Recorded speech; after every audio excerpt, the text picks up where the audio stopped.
Yeah, Manish, now we are good to start. Can you just open this session? We are opening the session. Good morning, all of you. This today special conclave Meet the Experts think tank. A very warm welcome to all participants. My name is CA Manish Sanghvi, think tank multidisciplinary global platform. Chapter leader welcomes you all to Think Tank Global Conclave for India Growth Story and Meet the Expert series, covering in detail management, think tank, valuations, think tank, IBC think tank, financial reporting think tank, RERA cooperative think tank, FAFP ESA think tank, IPOs think tank and capital market think tank as a major part of think tank at Vivek.Patra. Vivek in Sanskrit means knowledge and wisdom. Patra is innovative news updates containing slides on sharing latest developments and real-life examples by CEO, CXO, CFO, specialists, and professionals with a global experience. Today, we have a think tank multidisciplinary global platform, special meeting for all stakeholders in finance, corporate affairs, industry, and profession. Think tank has been in existence since over decades. Idea for the same was conceived on 6th January 1991 to have conferences, conclaves with CEO, CXO, CFO panelists, and specialists sharing their experience and real-life examples. Our panelists are finance leaders working in reputed companies or a profession since many years and have a deep domain knowledge. Think tank platform now digital has got overwhelming response globally on digital mediums and expanding rapidly through LinkedIn and Facebook, etc. Our participants and experts have a rich experience in industry and profession who have done ICAEW, CPA, CFA, CFP, IIM, CA, CS, CMA, ESA, DISA, FRM, IFRS, BTech, Masters, PhD, sharing experiences, knowledge, wisdom, spreading as a reach out initiative globally through www.thinktanks.co.in. And this is in spite of limited resources. Due to overwhelming response to our annual reports, corporate strategy and ESG, we have announced 6 P awards and recognition, that is profit, people, planet, professionals, promoters, and platforms. For corporate annual reports, analysts, professional achievers, CEO, CXO, CFOs with a very respected jury with a rich experience in interaction with stakeholders and boards. Their recognitions and awards would be announced with a rigorous process of scrutiny and choice and interaction with the participants, and would be given digitally and if possible in a well-located auditorium in Mumbai like Yogi Sabhagavu or similar when available, subject to the pandemic rules. As participants are aware, recently we have launched a much awaited referencer, a kind of a newsletter appropriately titled Think.Tank@Vivek.Patra, India Growth Story, a comprehensive conference material compilation over 600 pages sharing experiences by CEO, CXO, CFO, specialist with the latest developments and series on blocking, regulatory, frauds, financial reporting, IndAs, IBC, taxation, digital capital markets, technical analysis, ESA, bank audit, corporate affairs would be available for subscription, and any ethical contributions by well-wishers, etc. We will also be covering important and latest development as suggested by many participants in coming weeks, example, valuations and financial modeling, health is wealth, cybersecurity, blockchain, MSME, etc. We request all to subscribe to Think Tank YouTube channel for watching summits, conclaves, webinars, and Join, connect, and network on Think Tank webinars group on LinkedIn and Facebook pages. Telegram channel specially created on suggestions of many participants and panelists. We once welcome all members and panel share few insights on Vivek Think Tank at Patra India Growth Story. I especially thank my colleagues in our digital global team, Anupam, Aditya, Ajay, Anurag, Archana, Aishwari, Hemant, Mitesh, Mihir, Malvika, Nipun, Nischal, Pramod, Praveen, Rakesh, Rucha, Pramod, R. Kandan, Manish, Santosh, Subrat, Snehal, Sandeep, Unmesh, Vijay, Vikash, Yogesh, and others for regularly contributing to Think Tank at Vivek.patra. Today we have an excellent Think Tank multidisciplinary platform seminar, eminent stalwarts and specialists sharing their experiences and latest development. Let's have an interactive event. Thank you all. Welcome all.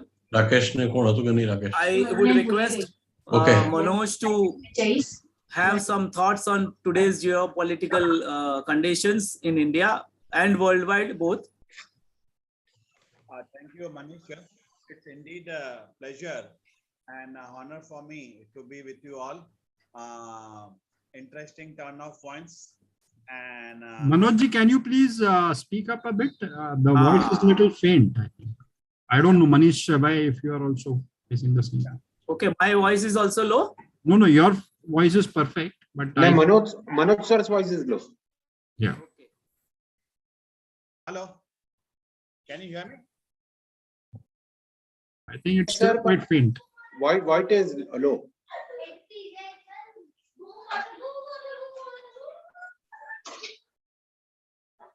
Manojji, your voice is faint. It's indeed a delight. Can you share a few thoughts on a geopolitical situation? There's a major corporate restructuring this week, which is going to make a great impact in period to come. Santosh?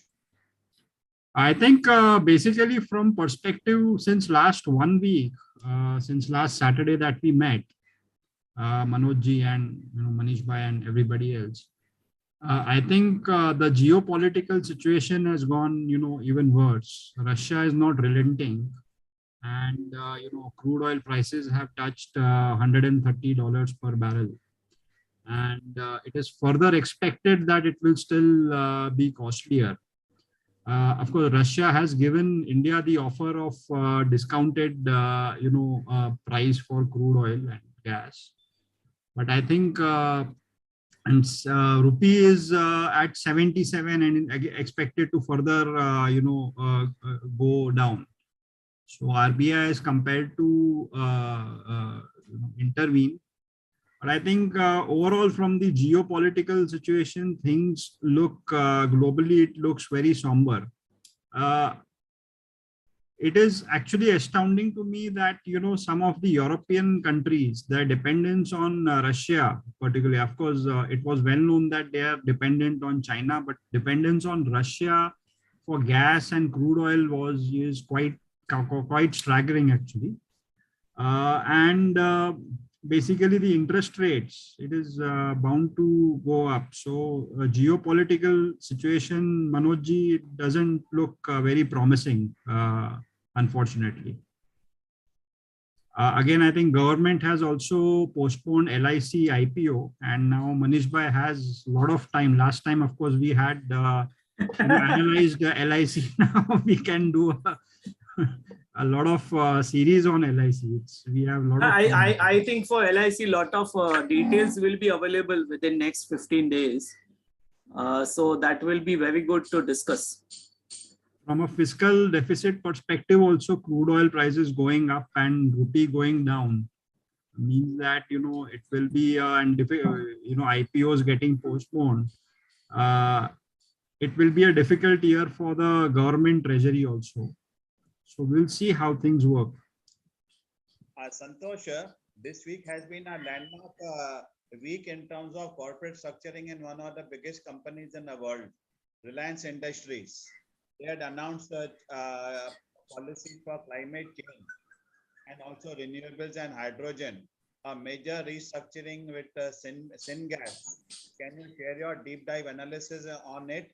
And then So, yeah, sure. Can you maybe for the benefit of the audience, Manoj ji, can you briefly summarize what did they do, and and then I'll come in on the IndAs impact. Yeah. Now, Reliance Industries had announced a policy for climate change, and they want to achieve the numbers ahead of time. And in terms of policy, they have started taking action immediately, and action on restructuring for gasification, transfer of gasification to a separate 100% subsidiary, Reliance Syngas, which can have global financial partners also, and which will have hydrogen and ultimately a value chain of chemicals, specialty chemicals. So transfer of assets from Reliance Industries to Reliance Syngas at a carrying value of 72,000 crores, at a valuation of 30,000 crores based on a contract manufacturer arrangement, and which is expected to be tax neutral. As of now, a capital of 15 lakh rupees. And ultimately, the company has announced last week, there's an interest from a lot of foreign partners who can come in and stake in the project. And ultimately, as everybody knows, whenever Reliance Industries does something, ultimately it becomes larger and larger. And now the basic numbers are 72,000 crores and 30,000 crores and capital of 15 lakh crores. We'll have to see what happens ahead. This is a scheme which is for NCLT approval, and the bankers, creditors have, and shareholders all have to support this scheme and ultimately it can become a large company. Yeah, basically from an accounting perspective, as Manoj ji rightly said, whatever Reliance does, of course, is always a kind of a landmark thing. In terms of tax, the way it looks like they have kept it tax neutral, and therefore, the requirements of Section 219 AA of Income Tax Act would have been, in compliance, and therefore, what that means is they would have to keep the assets and liabilities, whatever is shifted to the other company, at book value at WDV.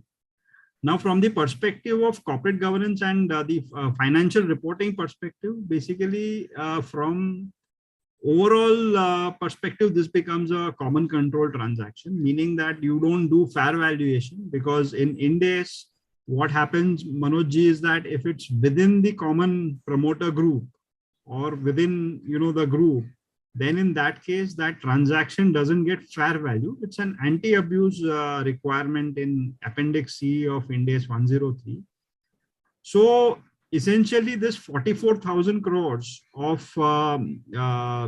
excess will not be recognized in the P&L.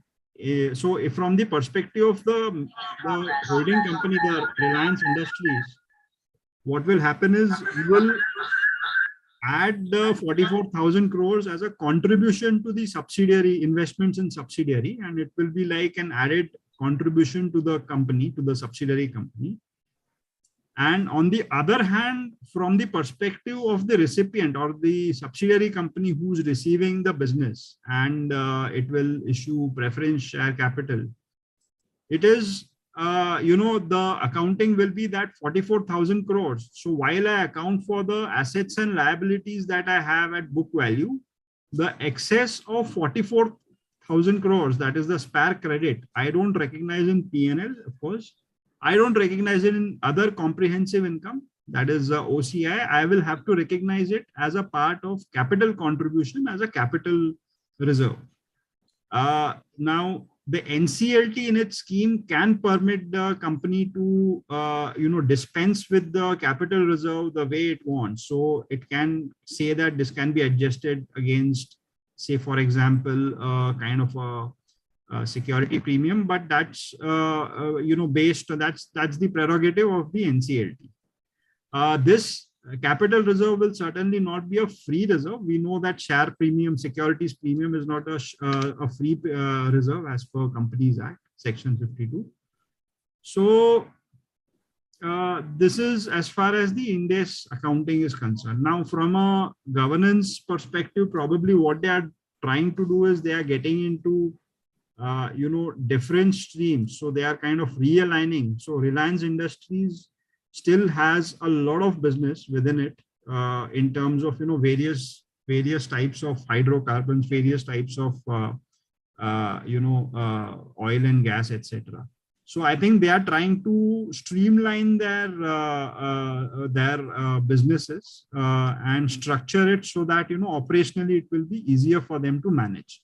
Of course, we know for a fact that the chairman looks at the company more like a technology company now, and slowly they want to get out of non-renewable energy and to get into big time into renewable energy. So I think that's my take on this, Manojji. Manish Bhai, Krishnan, Mr. Krishnan Iyer or Mr. Narendra, if you all have any thoughts, we can certainly discuss that. I realize that oil to business, no, that oil to chemical business, actually they wanted to have a separate business, but then they changed the mind and they have taken back the application for NCLT. What will happen to that? I'm sorry, Manish Bhai, come again. एक जो oil to chemical business था ना, जो इसमें that big company you're supposed to invest from UAE. Aramco, yeah. Aramco, yes, sorry, I forgot that name. Oh, that they first put an application in NCLT to have a separate, to carve out a separate business, separate entity. And then they took it back. That application was withdrawn later on. I think there is no news about that. After that. So I think that deal was still on, at least the last I have been, following, media reports. But I think given the new geopolitical situation, all these deals which involve oil and gas or which involve, anything to do with energy, people will be very careful to, whether they really want to, go ahead and continue with the deals. So we know for a fact that so many IPOs have been also, been postponed. LIC is of course the one big ones, but in fact, the other day I stumbled upon an article which said that so of course COVID impact was there on the loan recoverabilities of NBFCs and banks, but even this Ukraine impact is significant because somewhere at if you see crude oil at $130 dollars per barrel and impact that it can have on petrol and diesel prices is quite staggering. So there will be cascadic impact on various other sectors. And we know that fertilizer prices have in fact increased so much. Inputs to fertilizers have gone up. So because of gas prices. Because of gas prices. So we today, in Sri Lanka, IOC has increased petrol prices by 75 rupees per liter. That is the news. Okay. And I think Sri Lanka anyways is like a country which is in totally. Yeah, because of devaluation of their Sri Lankan currency, that is a major impact. But 75 rupees are very big. Very big, very big. It's around now hovering about 250 rupees per liter. Manish, you mentioned about Reliance O2C. It was supposed to get $75 billion of investment from Aramco. Ultimately, last year there was a big swing in oil prices. It went to zero level and negative level also. And then the scheme was deferred. Ultimately, the Aramco IPO happened. And today, there is a person from Aramco on the board. Now, the company is always known for strategic initiative. Now, this company is again going to be a specialty chemical company, Reliance Syngas. but they are positioning it as a clean energy company, hydrogen, and then specialty chemicals through that route. And where they are again talking about interest and negotiations with a lot of financial partners. But it is surprising, the schemes come, they get approved, they go to NCLT, then they get withdrawn. It happened with a few other companies in the group also, where another corporate restructuring is going on, particularly in the media sector.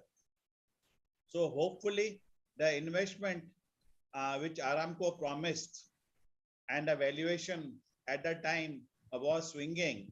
Now energy companies' valuations have gone up, chemical companies' valuations have gone up. Hopefully that investment should come if the proposal still remains attractive. So we should look forward to that. Yeah. And hopefully some of the global energy partners who are keen on investing in hydrogen and the financial institutions, FPI, apparently they are going to come in, and valuations will increase because they have clarified that 30,000 crore valuation is based on most conservative numbers and on the present contract arrangements.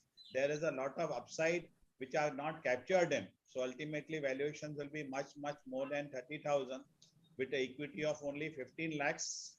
Apparently the stake sale will be at a valuation of much over 30,000, and there would be a significant premium. So let's hope the FDI comes. So as we see with the changing dynamics of inflation, geopolitical, lots of things change. Vijay is here with us. Santosh, can you share a few words about Vijay and request him to a deep dive presentation prepared by Vijay? Yeah, sure. Manojji, could I interrupt and say something? Yeah, sure. Yes, Percy, please go ahead. In the first place, I'm sorry, I won't be able to switch on my video. So my apologies for that. No worries. Well, Santosh, you said just sometime a few minutes back, the capital reserve will be adjusted against the share premium after obtaining the approval of the tribunal, right? That is if the NCLT permits it. Yeah, So, but why? Yeah, but if I refer to the Companies Act, this would amount to reduction of share capital, and then the NCLT permitting it. Do we have a precedent for this in the industry where NCLT permits a reduction, adjustment of capital reserve against the share premium account? It's a positive capital reserve balance, Percy. It's not a negative balance because from the perspective of the... You're saying it's a credit, right? It's a credit balance. Credit, right. So yes, if you're saying it's a credit, it will be adjusted against the share premium account. Oh, okay, so you are saying it would be added back to the share premium account. That is what you are saying after obtaining the approval of the share company at NCLT? NCLT, yeah. In the merger, whatever, the demerger scheme itself, what they have got done is from the perspective of the subsidiary, they have got it as an adjustment to securities premium. So basically the book value of the assets is in the range of, I forget the exact figure, but 80,000 odd crores. And 82,000, right? So, and 72,000 crores. 72,000, sorry. And the value of the preference shares that the other companies paying, issuing to Reliance Industries is in the range of 32,000. So, no, 50,000. Share capital is 15 lakh crores and valuation is 30,000 crores as per the valuer's report. Yeah. So the spare credit of 44,000 crores, Percy, what is arising is what they are proposing to adjust in securities premium. Because it's not a common control transaction, you don't do a fair valuation accounting, but of course for the purpose of the the preference share, the number of preference share and value of that, you need to get a fair valuation report as such. It is a common control. You said it's not a common control. It's a common control. It's a common. Yeah, it's a common control. Yeah. So you are saying that capital reserve arising will be adjusted again, will be added back to the share premium account after obtaining the approval of the National Company Law Tribunal. That's what the scheme itself requires. Okay, fine. Thank you. So NCLT orders, as we know, they are a code, on its own. So it's those sections of, mergers and amalgamations. They are like, they are code on their own. So they can, if they feel that it's not against governance and all that, they can do such things. Is it that effectively they are increasing the valuation, but at the same time, deferring the valuation increase by few months till the NCLT approval is obtained? Is it so? One can look at it that way, but it's based on, So the impact on the taxation, see, had it been, valued as of today, at 72,000 crore rupees, and then the impact on the taxation and the deferment of, by way of deferment, if they are valuing 30,000 now and then 72,000, does it make a difference? The impact of taxation. So as far as taxation, sir, is concerned, the value will be at as of now, 30,000. Yeah. No, it will be at book value. Yeah, so 30, yeah, which is 30,000. So they cannot have anything other than book value for the purpose of tax. Agreed, because they want to keep it as a common control. Correct. Yeah, perfect. But the same value, the incremental value, they want to recognize after deferring something, after the NCLT approval, etc. Yes. Okay, so would income tax department not look at the game? Ideally. No, what will happen is, because the book value is much higher than the consideration that the subsidiary is paying to Reliance Industries, you will get a spare credit. Okay. Your asset value which you are taking over is in the range of 72,000 crores. Okay. And in return of that, the shares which you are issuing is much less. Okay. So therefore, you will get you are coming into a situation where you have excess amount of assets which you have received. Yeah. You're issuing share capital which is of much less value. Yes. So what do you do with the spare credit? That's the issue. Yeah. So that's where they are saying capital reserve. Yeah. One more thing, I just wanted to small correction for Manoj Bhai.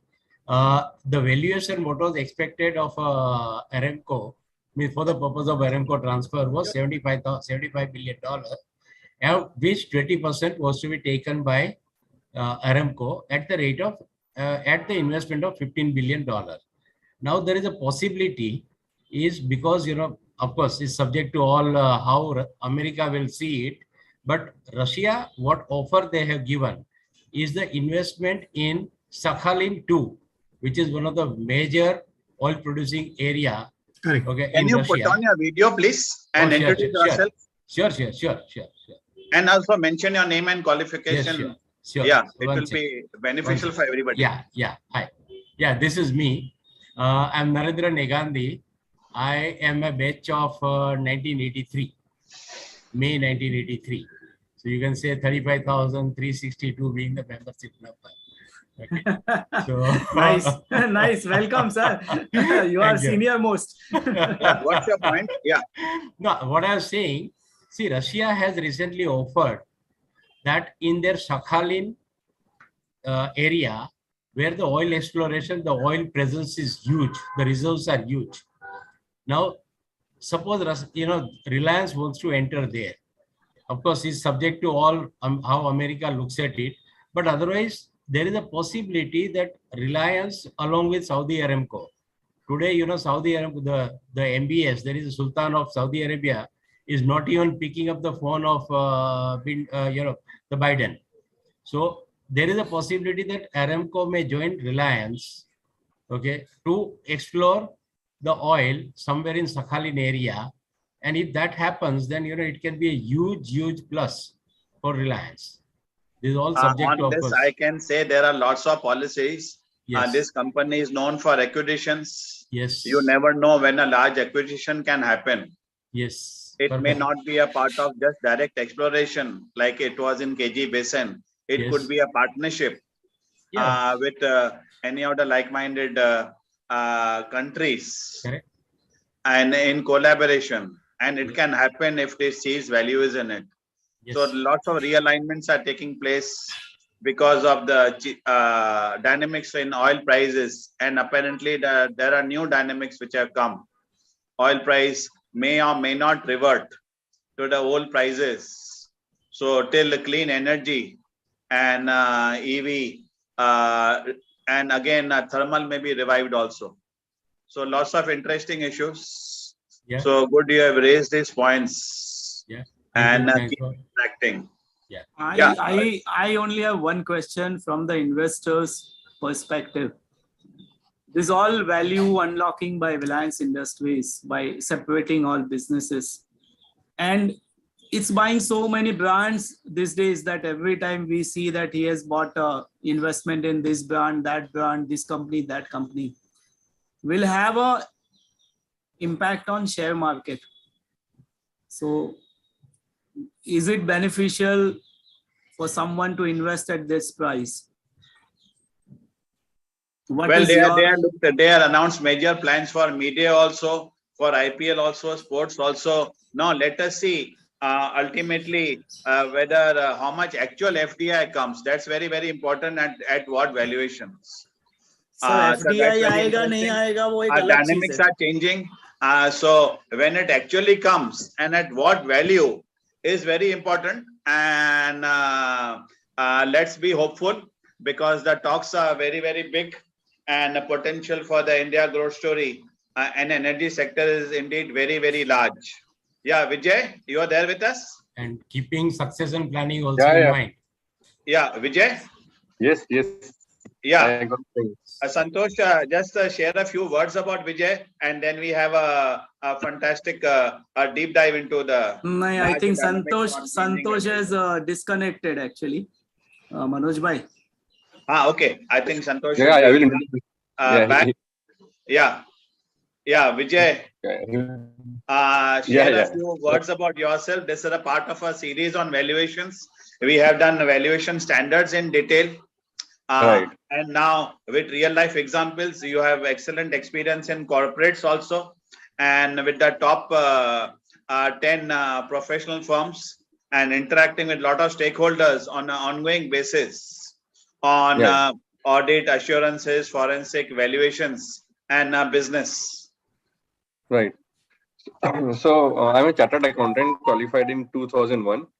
And since then, I've worked with Big Four in audit, non-Big Four in audit and advisory. Then in Minda Industries also 5 years in corporate finance. Currently, I'm an audit partner and valuation in charge in Mazars, India, Delhi office. And me and Santosh work together in EY. So Fantastic. So we started this valuation. Yeah, sorry. And presentations on the changing dynamics. Let's have your presentation and wonderful interaction as usual. Yeah, so this is like we have been saying for last a month. We didn't expect that it will go for a month or so. So everyone was expecting that this war situation would be over in a couple of days. But now it is going on at least for a month, and we do not know even now when it will stop. So that's why dynamics of the market has changed very much in last month. But stock market, if you see, so stock market is not going down as we expected in India. Maybe globally it is going down. So Europe and US might be trading near to their 52-week low. But in India, it is still much way ahead than the 52-week low. So of course, the valuation of companies are affected because of this ongoing uncertainty in geopolitical this tension which we are facing now. So normally what happens if there is uncertainty, then definitely there is impact on valuation. If something is certain, okay, this is happening and this has happened, this is closed, this is an event, then there is a separate concept of valuation. But if this is uncertainty which is still going on, then when will it be over, whether there would be sufficient supply of crude or not. So that's why the market is reacting something in different manner. So how will it impact affect the valuation? So this is again point of discussions. We can debate, like you were discussing on Reliance and other stuff like LIC, IP and all. So we can debate all over the day. So I have just jolted down some points of discussion which we can discuss here. Just let me open the presentation.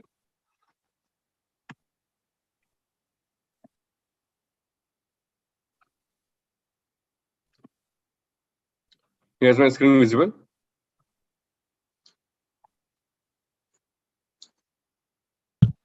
Yeah, visible.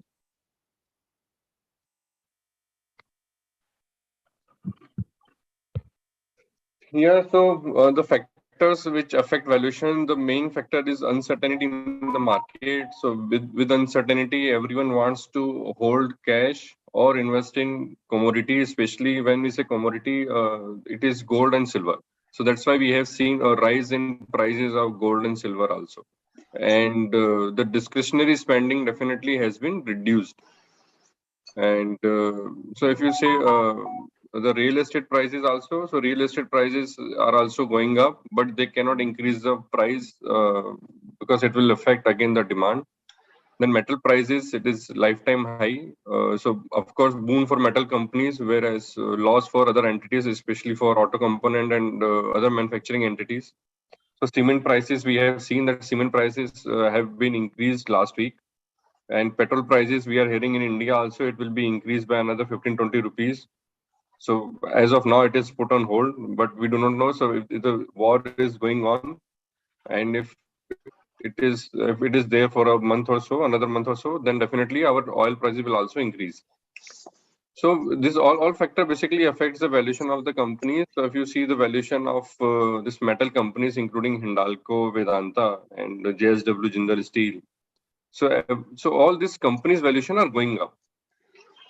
And in comparison to this metal companies, the valuation of these auto companies and other manufacturing entities, that is going down. Because as a manufacturer, we cannot, so they cannot pass on the total additional cost to the consumers, because otherwise there will be hit on demand. As of now, also, I mean, the discretionary spending, everyone has put on hold because no one knows what will happen in future.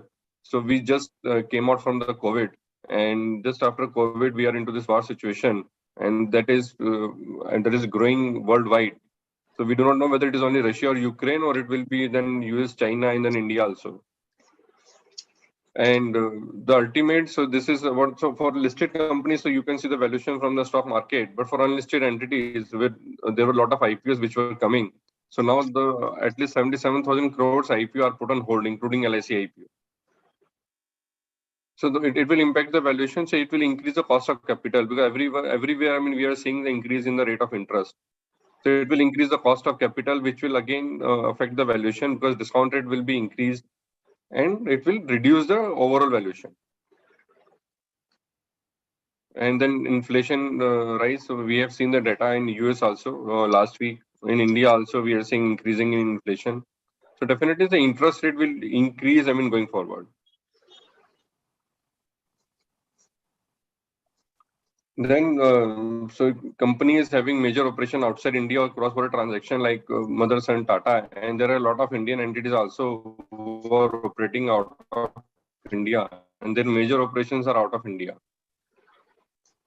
So we can see in terms of valuation, so their share price outside India. In India, still we have some kind of stability, but especially the companies having business in Europe, so they are mostly hit.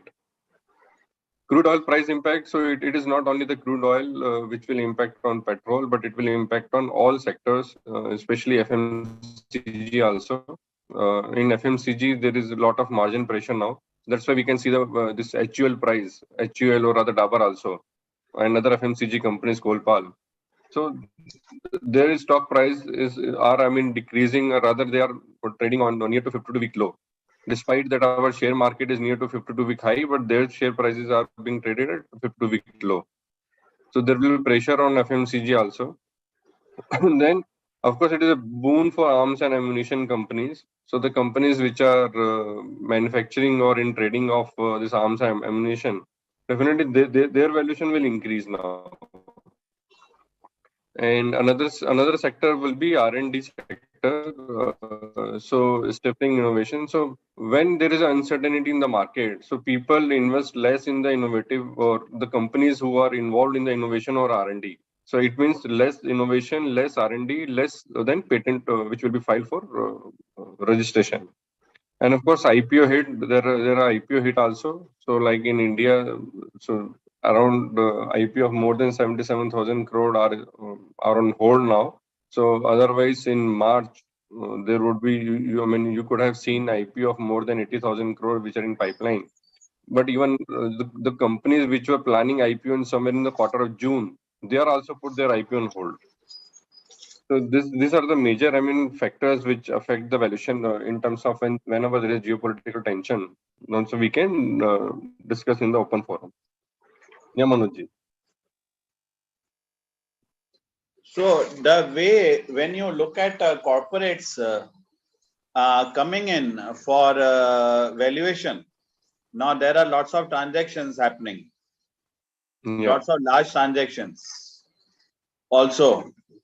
So in various sectors, various corporates, what are the trends? There are lots of cross-border transactions also. Yeah. And valuations are required for various purposes, equity, and also the bond prices are fluctuating. Interest rates dynamics are changing. Right. So what situation you are foreseeing in various sectors across the board in India and abroad? So definitely it will increase the cost of capital, and whenever there is an increase in the cost of capital and you do the valuation on say on DCF basis or any other method, then your valuation get reduced as compared to the cases where the cost of capital is say at the lower level. So especially if you see, but it's the vice versa also. So I have seen EV companies, electric vehicle companies. So the valuation which they were getting 3 months back, now they are getting much more valuation than the earlier valuation. Now everyone knows that crude, so they cannot rely on crude oil anymore because if crude oil is now trading at 120, and many analysts, I mean, are forecasting price of $300 also per barrel. In recent analysis, some of the analysts, I mean, they have quoted a price of $300 per barrel. Some has quoted $185 per barrel. So this is the way when the crude oil reacts. So EV companies' valuation are increased now. So like I am doing one of the valuation of a company of swapping station. So the manufacturing swapping station, the valuation which they were seeking 3 months back somewhere in the November, December. Now that is really, I mean, they have asking for double of the fund now. But on the vice versa, if you see auto components companies which are not in EV space, which are mostly dependent on our Indian OEMs or say foreign OEMs, their valuation are getting hit. I mean, on a so it might be on a temporary basis, but as of now, that they are getting hit. So that's why they have put on hold their QIP also. They have put their fundraising from PE fund also. So they are saying, okay, we will see a month or so, then we will again come back. So whenever there is uncertainty in the market, there will be uncertainty in the valuation also.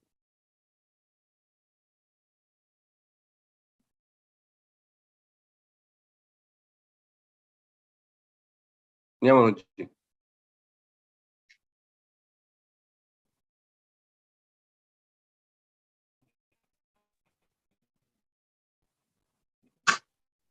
You're on mute, Manoj.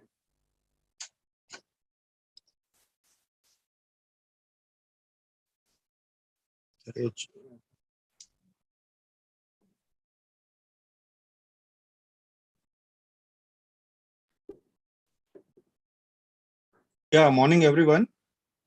Yeah, morning. Yeah, Dushyant Shah here. Yes, sir. Good morning. Yeah, Vijayji. Good factor analysis of these factors affecting this valuation. Now, coming to the crude value, the crude price. What are the latest developments? They sort of indicate that the crude price may not go up much. In the sense that European Union have decided not to stop buying, oil and gas from Russia till Right. the year end. And UAE is already indicated that they will increase. They don't mind increasing the production. Right. So But yeah, so these major two developments are having some kind of a sobering effect on the oil prices, and that's why it has immediately fallen from the peak. Something like $139. From there, it came down to around 115 or so.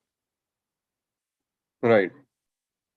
So what happens is these all are the sentiments basically. So the sentiments work in valuation also. So like in crude oil prices, like we are seeing now, it has come down. Say in Indian rupees, if I talk about, so from 10,000 yesterday, it was trading around 8,000. Then in the night, it sharply went up to 8,400 also. Similarly, for natural gas also, in Indian currency, if you see from 300 to 400, now it is trading at around 360 or 368.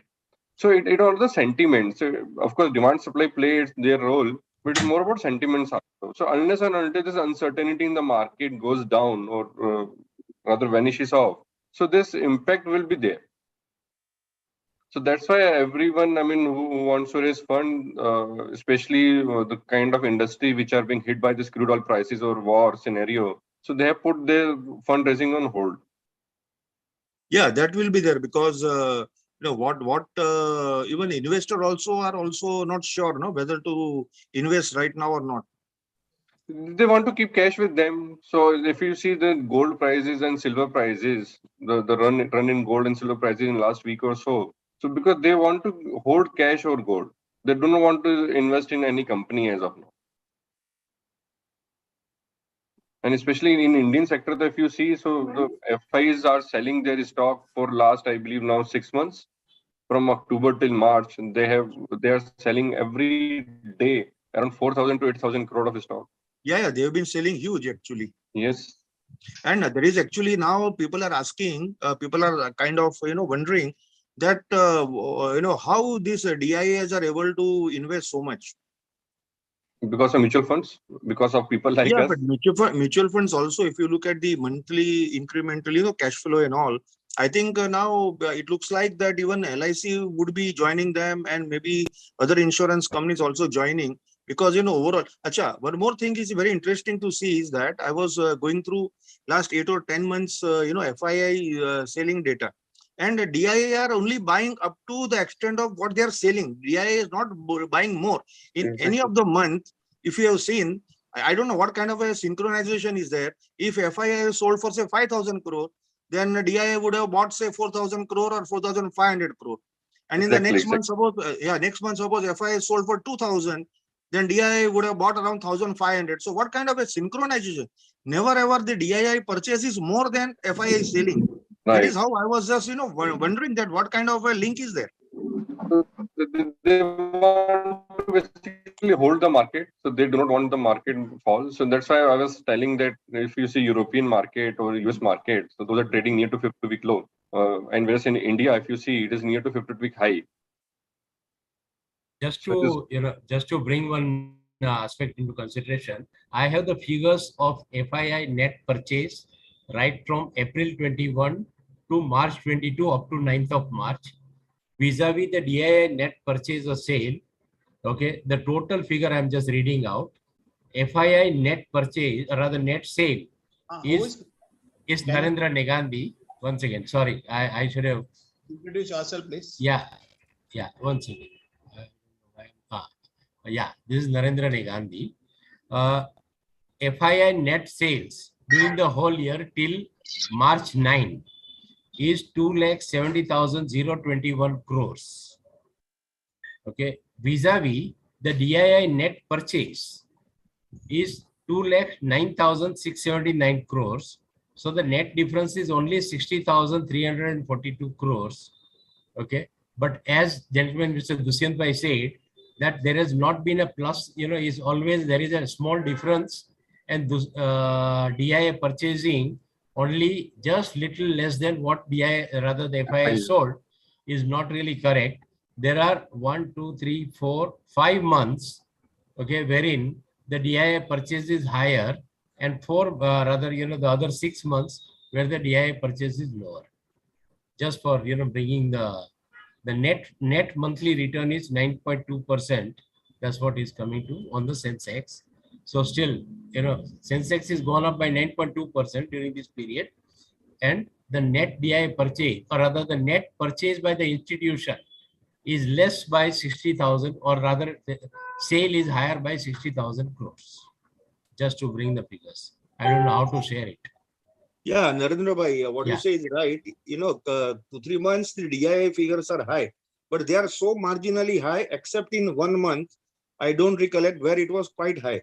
But by and large, they are in sync with what FII is selling. So I think first they wait for the FII to sell, then they buy. I don't know what is the strategy, but it looks like that. Yeah, one can infer that. You are right. One can infer that. And basically, FIs started selling somewhere in October. So if you see the data from April to September, as I remember, they were purchasing. Yeah, October onwards, they started selling 25,000, 39,000, 35,000, 41,000, 45,000, and 39,000. This is what is, in last 6 months. In fact, right up to 9th of March, one has to remember, only within 9 or 5 working days maybe, they sold 39,000 crore worth shares. Equity, Still our market is trading at 16,800. Yes, and we are still 9.2% plus during the year on Sensex. So that shows we are now not much, 100% dependent on FII. Perfect. And it seems that 60,000 crore gap has been filled by the individual investors like us. That's right. The retail. HNIs and retails. There may be more HNIs, but definitely since so many new demat accounts are being opened every day, already opened in last 6 months to 1 year. So that is like more people are taking interest in share market. Right. So possibly individually companies like, say Hdfc Bank, which was nearly 75% held by the FIIs. Okay. Maybe those kind of things may slightly come down temporarily. And those companies where, the retail interest is there may go up, but that would be a temporary effect, and ultimately the value will count. Yes. So if you see the HDFC Bank, that is trading near to 52-week low only, 1,300. Yes, that's what I'm indicating. Yeah. And whereas if you see the Axis Bank, ICICI Bank, they're trading at 700. Yeah, ICICI gone up overall. Yes. But see, all this phenomena are temporary phenomena. So if we see this uncertainty, and then metal prices are going up and metal share prices are going up, so it cannot happen that only metal companies will earn and other companies will not earn. So definitely demand will be a hit. So, but again, the share prices or valuation works always on sentiments. So that's why share prices or metal prices are going up. But this is a temporary phenomena only. Yeah. I don't think that this can stay for long.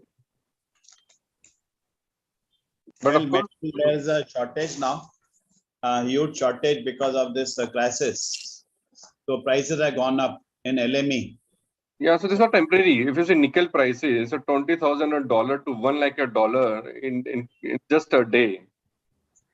So हो सकता है क्या कभी ऐसा मतलब? So only nickel companies will earn, and other companies who are using nickel, they will not earn. So बंद कर देंगे ना business. So I was talking to a CFO of a paint company where their main business is to supply industrial paint. And in industrial paint, as you know, the main component is solvent, which is again dependent on the crude oil pricing. So he was telling me, Vijay, if these prices are there like $120 or $125 at least for a quarter, then we have to shut the business. वो हो नहीं सकता. This is all the temporary phenomena. Unless and until we say कि this war is now going on, and then other countries are also involved in the war. उसके बाद तो फिर भगवान ही बचाएगा, खैर क्या होगा. But somewhere in 2008, crude prices are at $143. Yes, but that was again temporary, from 143 to 0, negative rather. No, 143 was there for quite a few months, around 4 to 6 months. It remained around at 140 level dollar. I think one more trend, Vijay, that I'm observing. I'm sorry, actually, the network got bad and somehow I could, Geo is in service now. So no. So the other thing, Vijay, is that defense spend of countries have phenomenally increased since last 15 days. In fact, Germany, for example, the spend on defense for last 2 decades was just 3% of the GDP, 2% of their actual global the GDP. Which is much less, right, as compared to India or any Asian or countries. Now, since last 1 week, they announced that they have increased it by double, 6%. Yes. So all these, you're right, arms and ammunition companies and defense companies, we have quite a few of them which are listed also in India. That is going to increase, and a large share of arms and defense companies imports were from Russia, as we know. Now with the ban on Russia and sanctions, there will be some demand for American or Israel or Turkish arms. So I think that, of course, it's a race for bottom. It's not something which is an ideal thing, and I mean not just Germany. It's all across other countries also, which were otherwise dependent on the US for their, protection. So yeah, it's a. So that's why, I mean, some people are saying in accounting world that the companies in US who are manufacturing this arms and ammunition, so there was an issue of non-moving inventory. Now suddenly, so their provision will be reversed. So this is just, I mean, top side accounting. Basically, I believe that when Santosh bhai, आपने जो Germany का example लिया, I personally, what I feel, कि मैंने वो TV पे भी देखा कि suddenly all these countries have a feeling that our stock of arm and ammunitions are very old now. So we have to buy something new. In fact, absolutely. Sorry to interrupt, Manish bhai. In fact, I was watching, kind of a documentary on BBC the other day. In fact, what the expert says is one of the reasons why Russia is taking so much of time to conquer Kiev is because their tanks are obsolete. Some of their stuff is quite obsolete.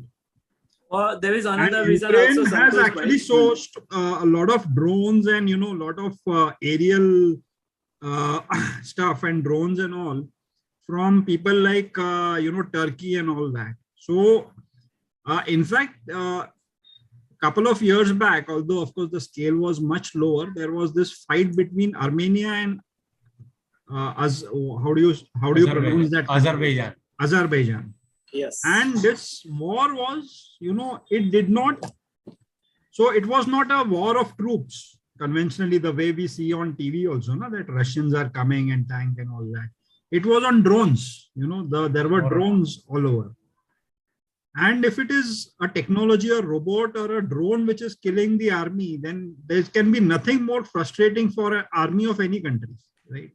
So the defense spend, I mean, again, it's I'm saying that, whatever could have been channelized for climate change or for health welfare, all the countries put together, they will now start increasing their defense, and it's again a race for the bottom, as they say. And what will American president do? He is getting elected only by the arms and ammunition manufacturers, and he has to ultimately really compensate for whatever contribution that comes in. So, but looking at the Indian companies' position, yes, will this help Indian companies exporting more arms and ammunitions or some kind of related items?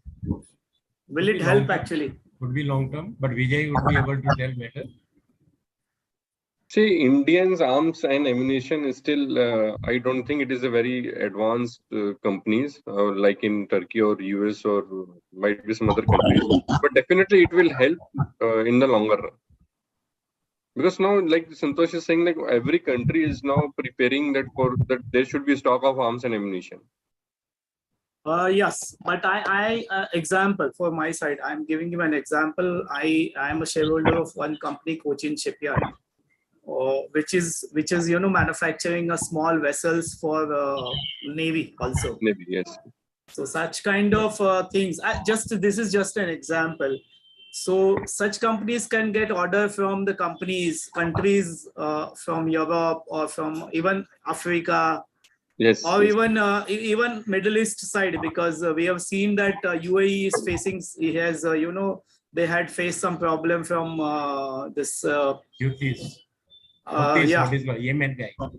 Yes, Yemen guys. So such kind of things will help Indian companies. And looking at the position 5 years back, India was not exporting anything, any defense kind of material. But today we have made a very good progress.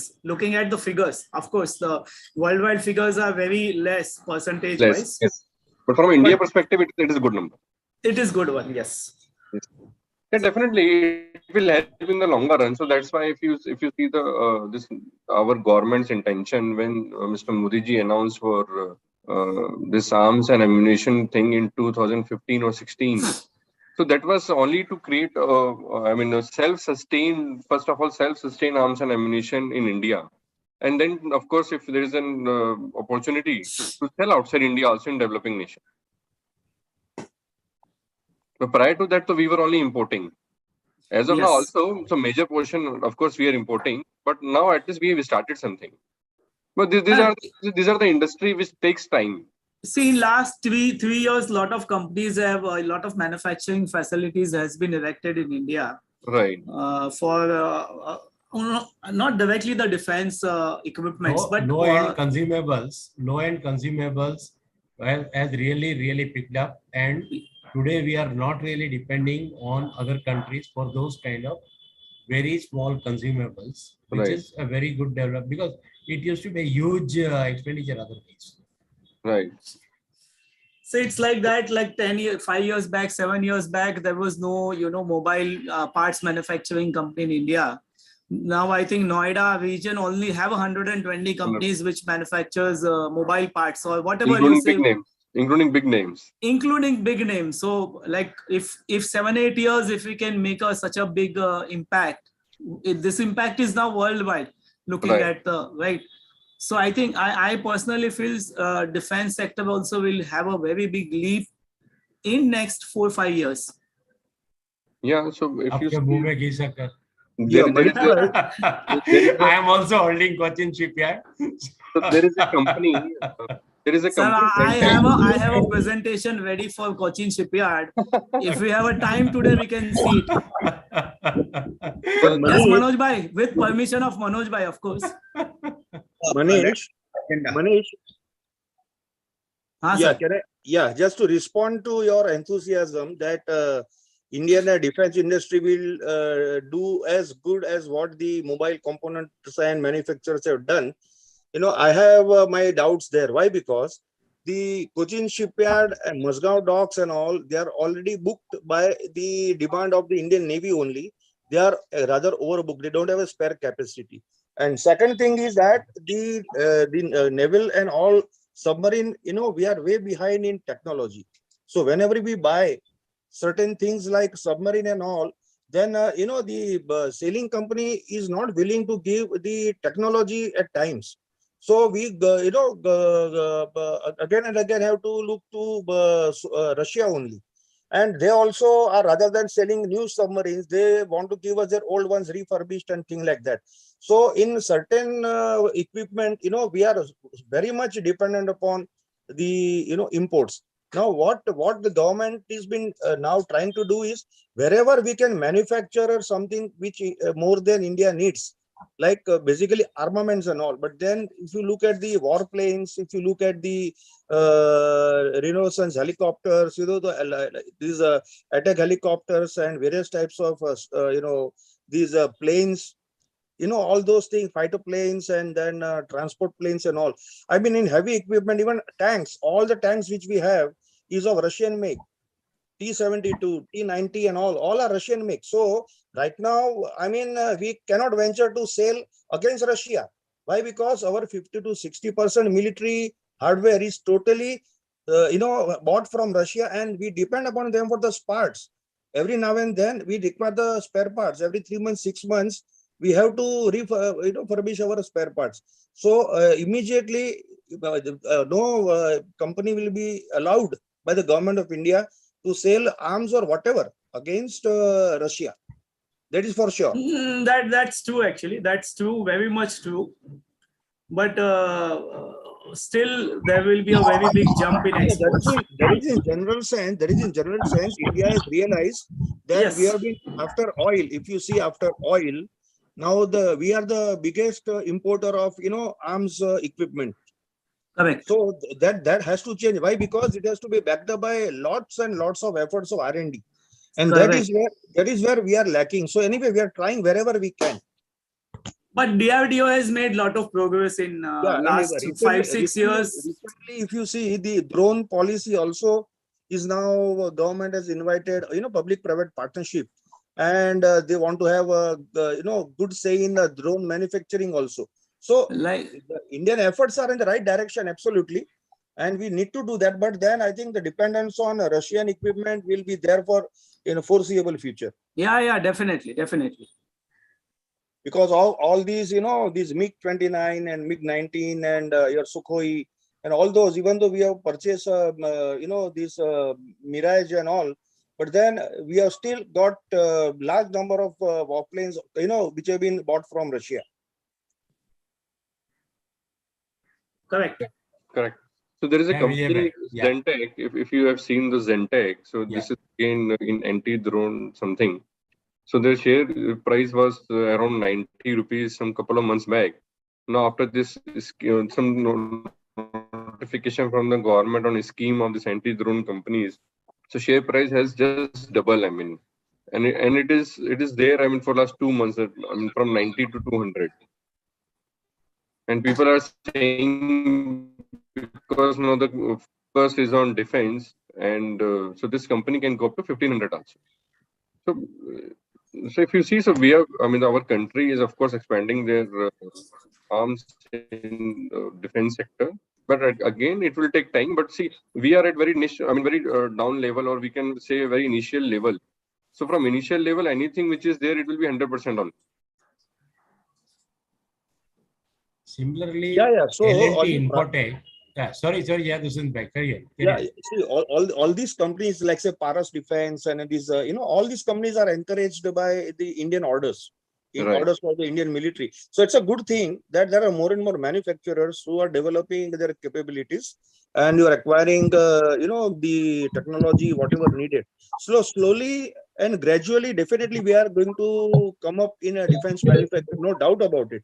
So whichever Indian companies are there, and supplying to say like HAL also, they got their hands are full, and government was looking at private sector who can make plane and the fighter plane components and things like that. But that is very, very clear, conscious encouragement by government to develop private parties like say Tatas and so many Mahindras and so many manufacturers. They want to support their space program and the nuclear program and things like that. So Indian companies will do good, really good with support of the Indian government.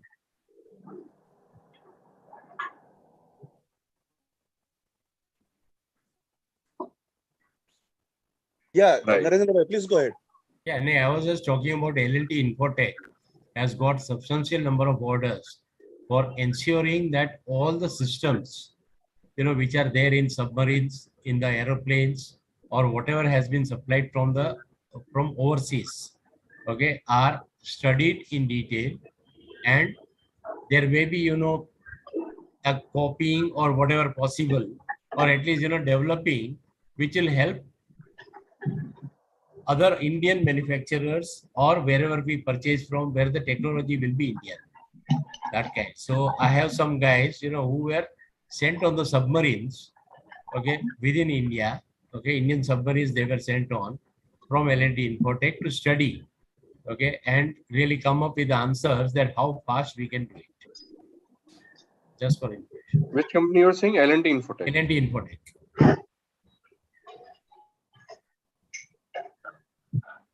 Yeah, that's good. So government is really sponsoring and promoting this kind of thing. The share price of L&T Infotech also. Yeah, on the drones, they are coming out with the PLI scheme. So, Right. see, They there are have. very few manufacturers today, and still, they want to come out with the PLI. So the foreign companies also will come, and as of today, Turkey is controlling the drone situation worldwide. Okay, that technology can be very well brought in. Right. Yeah, Manoj ji. What impact you expect on the banks and NBFC because of inflation impact, credit demand, and also fluctuation in the bond prices and treasury rates? See, I believe all these bond prices and other things again are because of uncertainties. So everyone is waiting and watching what would be the bond prices or yield as of 31st of March. Because that will impact the results of all banks. But as of now, everyone is thinking, okay, this is temporary because still, I mean, we have 2 weeks to close this financial year. So maybe as of 31st of March, what are the bond prices and yield? That will impact the this prices of the results of banks. What So about impact on inflation on various sectors? inflation that definitely is there. Inflation that everyone is saying, not only in India but all over the world, especially US released the data last week, or rather this week only. So inflation is going up, and everyone is then everyone is seeing what the RBI will do. Whether they will increase the rate this time, because last time Mr. Governor said, "Ki okay, no, we will do we will be accommodating going forward also." But that point in time, there was no war scenario. But now, because of crude oil and then inflation is going up, so everyone is looking on what RBI will do. So the accommodative stance is expected to continue because the focus was on growth. Now growth is in fact coming down as per the latest revisions. I don't think accommodative stand will be there if this war going on. I mean, say by the next RBI policy. So they have to do something to control the inflation. Because otherwise, also, if you see the LIC IPO is being postponed for the next financial year, I don't know what will happen in deficit also. So he will release the statement. NBFCs, so NBFCs are flourishing. If you see the NBFCs, the new kind of NBFCs which we call MFI, they are flourishing. I mean, I don't know what their business model. They are giving loan of 1.25 lakhs or 1.5 lakhs to all the persons in tier 2 cities and towns and villages with no security, with no guarantee. So that is again a different question. What will happen after a couple of years?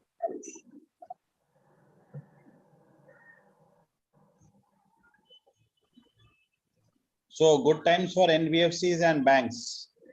In fact, these new age, fintech companies, they are also doing pretty well. Like these, Yes.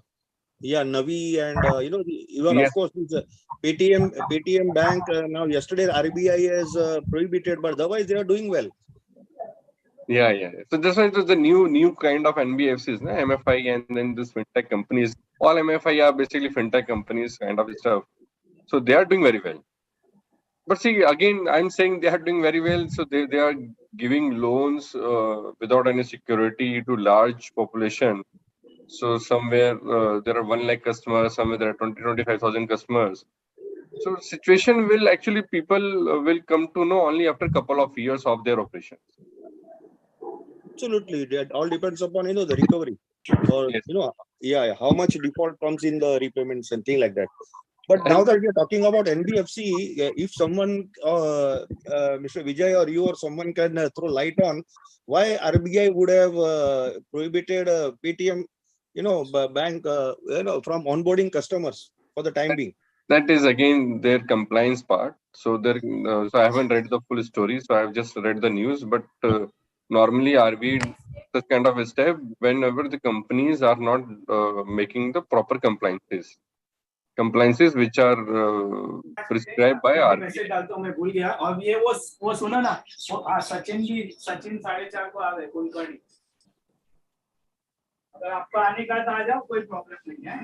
Manish ji unmute करिए. वो अपना आपका GMC वाले काम के उसके लिए सचिन भाई आए थे ना, एक अपना वो ब्यूटी पार्लर वाले साहब का नाम क्या है? मनीष साहब, उसको भी आना है तो लेके आओ, कोई प्रॉब्लम नहीं है। हाँ 4:30 को बुलाया है, मैं उसको बोलता हूँ 4-4:15 के बीच में आ जा, और उसको बोलता हूँ सचिन को। हाँ मैं मैसेज डाला, भूल के आपका मैसेज भेजने से मुझे याद आया।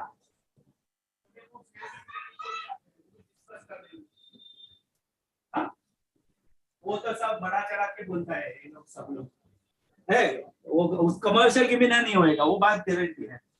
वो आदमी भी कल मैं उसको इसका दिखाया ना। Manoj ji, can you unmute? वो देखा बरोबर, पर वो ज्यादा उसके ऊपर कुछ बोला नहीं। Can you mute the person? और बोलता नहीं, बोलता वो तो The host can mute it, but I have muted. okay. So I was saying, Please so carry on. this NBFCs, so definitely the new age NBFCs, the results will basically come to know after a couple of years of their operations, how good they are in basically recovering the loan which they are just giving to the large number of population. And you will be surprised the rate of interest they charge varies from 18% to 27%. Because basically, Vijay, they cater to the strata of the population which do not get the conventional, bank loans. Yes. Loan. So that's why I'm saying many a times the recovery is the main, will be the main challenge. Is the main game. You're right. Yeah, recovery is But the then main. 18 or 20% for that matter is a quite big, rate of interest. So the 27. people will find it, will definitely find it difficult to service Repay. their loan. And to my surprise, so when I asked one of the NBFCs, suppose if we given a loan to one of the villager, and if he didn't repay, so he said, okay, we will write it off. And I asked, okay, if next time if he comes, then you will give the loan. He said yes. So Venkat, this is very good. So once you This is give full the RD, isn't it? he will not repay, then he Provided the loanee is alive. Provided the loanee is alive. Because whatever we have been hearing, the Chinese guys, okay, they have really infiltrated in this kind of microfinance companies. Just over the phone they give it. Okay, like I get a lot of spam every day. Okay, आपको loan चाहिए, 1 लाख रुपया आपके bank के account में 5 minute में मिल जाएगा, link कर. Exactly. Okay, so all those kind of things are there. But I think Vijay, are also high. The NPAs are also high of all these NBFCs, if you see. नहीं, आज की rate में नहीं है NPA high. अभी नहीं है, अभी high नहीं है अभी. वो वही कह रहा हूँ. So they have just started their operations. So it will come to know after a couple of years. No, but generally, Vijay, I think in this geopolitical situation, there is a lot of NPAs will increase because of, as you discussed during the course of the session, inflation pressures, input cost pressures. Yeah, we have seen this data during COVID scenario when everyone was saying that Bajaj Finserv and Bajaj Finance. So now you see, I mean, so their share prices was trading at around, say, that point in the lowest, and now it is the highest. So it is more of sentiments rather than actual results. But of course, so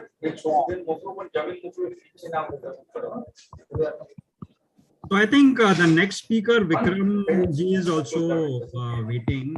So Vijay, any final remarks or concluding remarks? Yes, I'm saying this valuation of this impact of geopolitical tensions or war in the valuation scenario, it is basically a temporary phenomenon, unless and until this goes on. So we should not be bothered on this oil prices or this nickel prices or in any kind of inflation. If it is settled down, so see if today Russia and Ukraine decides, okay, now just close this war, and so then everything will be okay. Not, and hopefully there will be a settlement soon, and ILIC IPO should be back with the bank, hopefully in the month of April. Yes, and one very good analysis I was reading on this stock market, that any time when this stock market corrects on account of any global scenario like for COVID or such kind of geopolitical tensions, so whenever it dips and the moment it starts increasing, it goes at least by 45% lowest.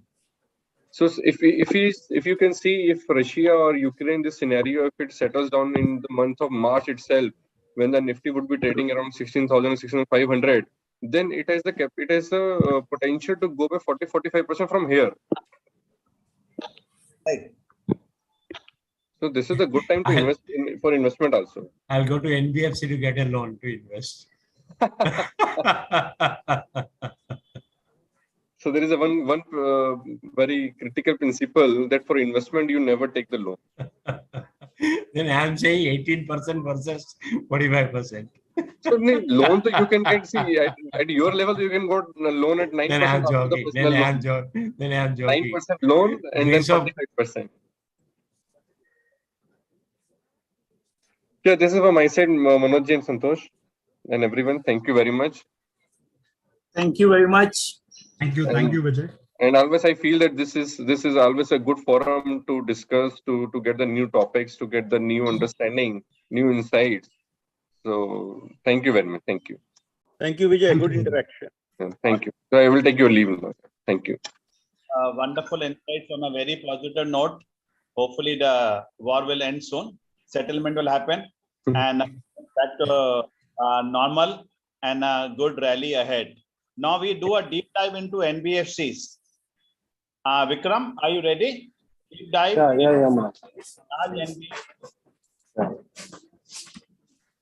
Just allow me to share the screen. Manish? Vikram, or you are all Vikram is 1 minute.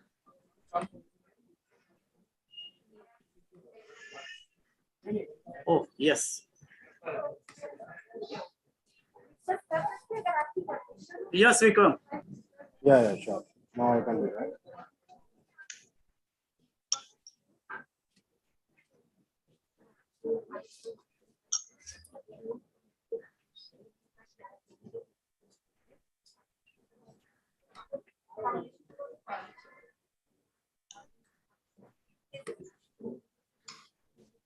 Yeah, I hope everybody can see the screen. I'm just making it clear. Okay. Is this fine? Yes. Okay. So just to start with, thank you very much, Vijay. Thank you, Santosh Bhai, Manish Bhai, Manoj, and everyone providing good insights on NBFC geopolitical issues and all the market updates. So, as rightly we have discussed that NBFC things is booming. So, a lot of listed peers in NBFC and a lot of unlisted peers are also there. And as we have on this think tank to discuss unlisted series, unlisted stock series also. So today we are covering HDB financials. So before that, just a quick intro. So myself, VikramKumar Thanvi, I'm 20 plus years in capital market, 12 plus years in unlisted space private equity. Currently heading a large family office, and I'm very much active in unlisted space.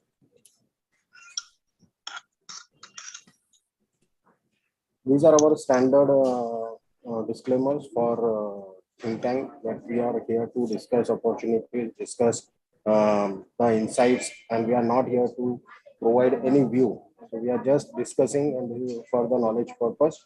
Sir, sorry, could you please be a little louder, please? Thank you. Yeah, sure. These are some additional disclosures from my side. So the referred stock is part of my trading and investment books, and views expressed are not any solicitation. We are not advising anything. All participants should take advice from their SEBI registered advisors.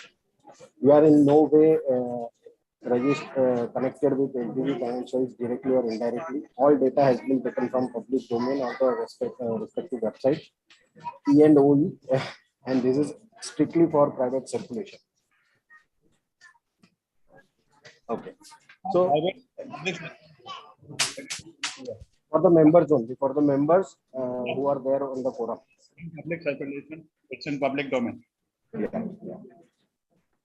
So HDB Financial Services is basically a baby of HDFC Bank. So why HDB Financial Services? Because as you rightly see that there are a lot of things which a banking company cannot do. They cannot be more liberal to the business. So they do all those businesses of lending and all that through their NBFC. So HDB Financial Services was incorporated in 2007, and it's currently the main their register office is in Ahmedabad. And coincidentally, today I am there. The NBFC formed in 2007. It's a subsidiary, as we said, of HDFC Bank, which is currently, as on 31st March 2021, holding 95.11%. Close to somewhere around 0.40% is held by the ESOP guys, employee stock option, and then the rest of the thing is with the general public.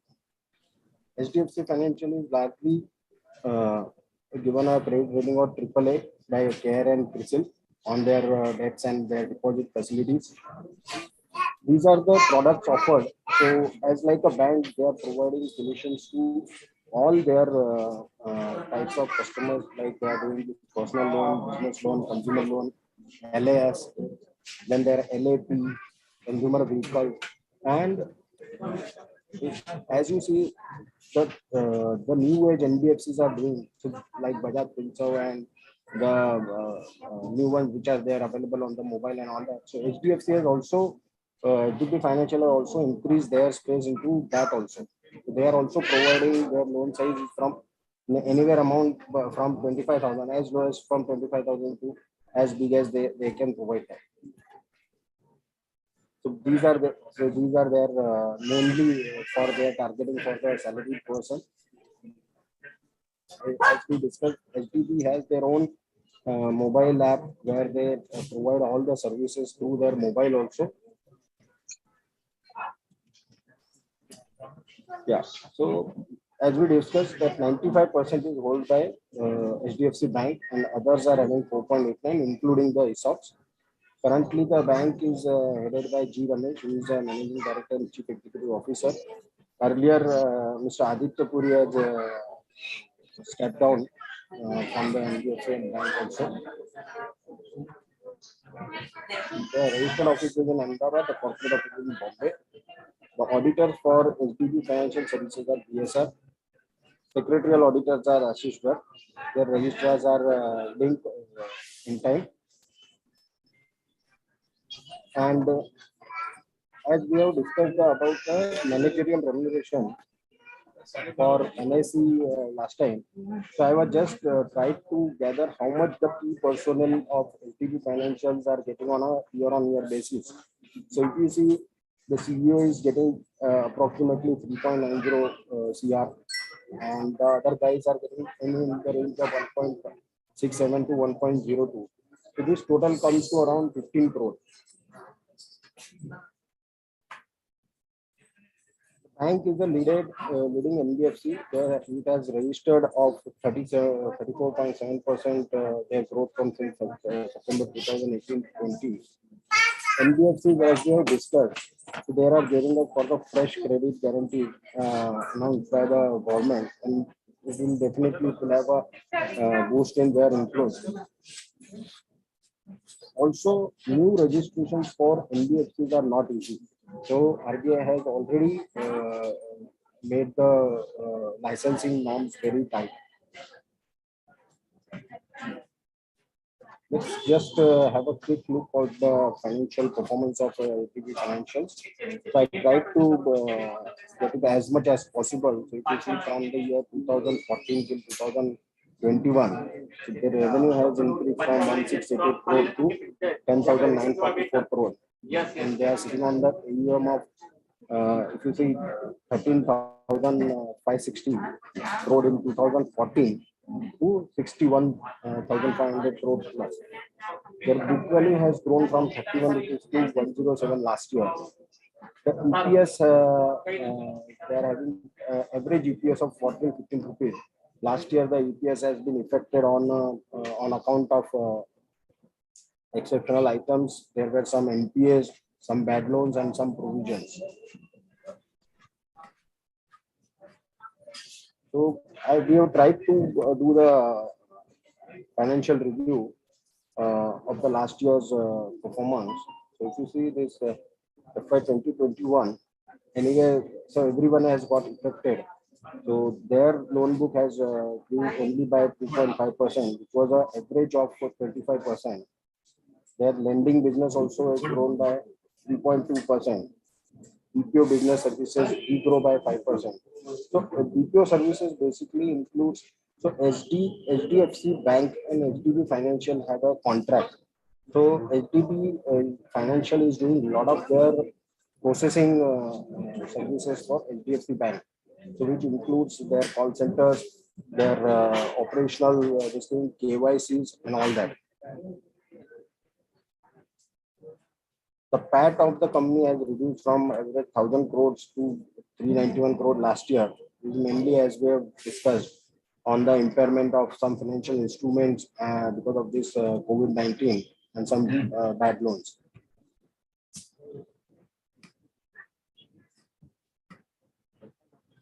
This is a quick snapshot of how the PAT has grown over last 4 years and how the EPS and book value has grown.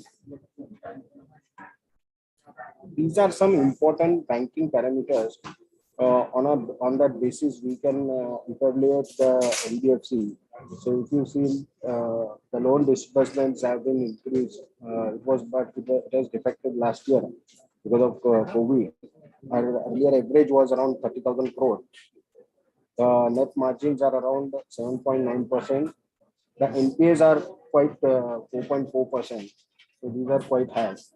HDB is maintaining quite good adequacy ratio of 18% average. The required by RBI is around 15%. And ROE of the company as of now last year is 4.5%. So there are some weaknesses in HDB Finance, which is mainly because of the asset quality, which we have seen in their last because of COVID and all that. So NPAs have risen from 3.9 to 4.5%. This is mainly on the account of macro environment changes. There are some gross NPAs, the segment of commercial vehicles and all that. So we tried to do the peer-to-peer comparison of HDB Financial with the listed one and the Hero FinCorp. I would also say Hero FinCorp is another company of Hero Group, and they are also unlisted. They are not listed yet, and we tried to make the comparison between them. So if you see the AUM, so HDB Financial is having an AUM of 61,500 crores, whereas Hero FinCorp is around 27,000, and the listed one Bajaj Finance. So Bajaj Finance is having 1,52,000 crores. Capital adequacy ratio.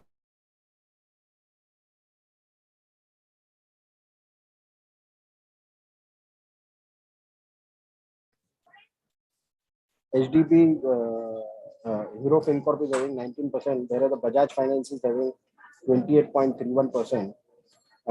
Just one clarification here. So although the logo we are using for Bajaj FinServ, but all the details are for the Bajaj Finance.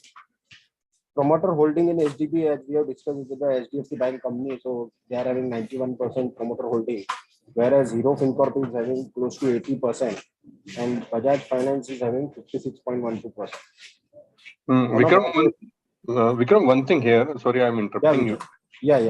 So why there is such a valuation big gap? I mean, in Hero FinCorp, Bajaj, and HDB. So with the AUM of 1,52,000, so Bajaj FinServ is trading at 4 lakh. And whereas Hero FinCorp with 27,000 AUM is just trading at 12,000. So Hero FinCorp is, as you rightly said, Vijay, it is still an undervalued company if you compare with the AUM and their growth. And HDB is commanding a larger valuations. And Bajaj FinServ, we'll also see how the PAT they have done. So on the next slide, see, I tried to explain this also on the valuation thing. If you see the total income of HDB Financial is around 10,900 crore, whereas Zero FinCorp is having 4,300 crore, and whereas the Bajaj Finance is having close to around 26,000 crore. The PAT is around 391 crore for HDB Financial. Yeah, Manish. Yeah, Manish, any question? No, I'm just talking. So even if you see here in peer comparison, even price to earning ratio for Hero it's 35, whereas in Bajaj it is 90, and in SDB it is 171, and PB also the Hero is the lowest one. So any specific reason? Then all the parameters it is trading at very low. So any specific reason for this? Yeah, I'll tell you. First of all, I'll tell you the odd thing. So the odd thing is that why HDB Financial is trading at around 171. See, the average the average EPS is around 12 to 15 rupees, but the last year EPS has been affected. So that's why there is a price multiple difference. I have taken a price of around 50 odd, whereas Hero FinCorp is trading at around 35 times. And Bajaj, of course, Bajaj is command. So it's a clear cut because they have the larger market share and all that. So because of this, Bajaj Finance is commanding a higher valuation. So do you think any potential in investing this Hero FinCorp or rather in Bajaj FinServ? So whether we should invest, so the larger investor should invest in Hero FinCorp? Vijay, one point to note here is the GNPAs and NPAs in Hero FinCorp are much higher than the required norms. Even RBI has clearly said the NPAs need to come down and capital adequacy needs to be strengthened. So this is very important.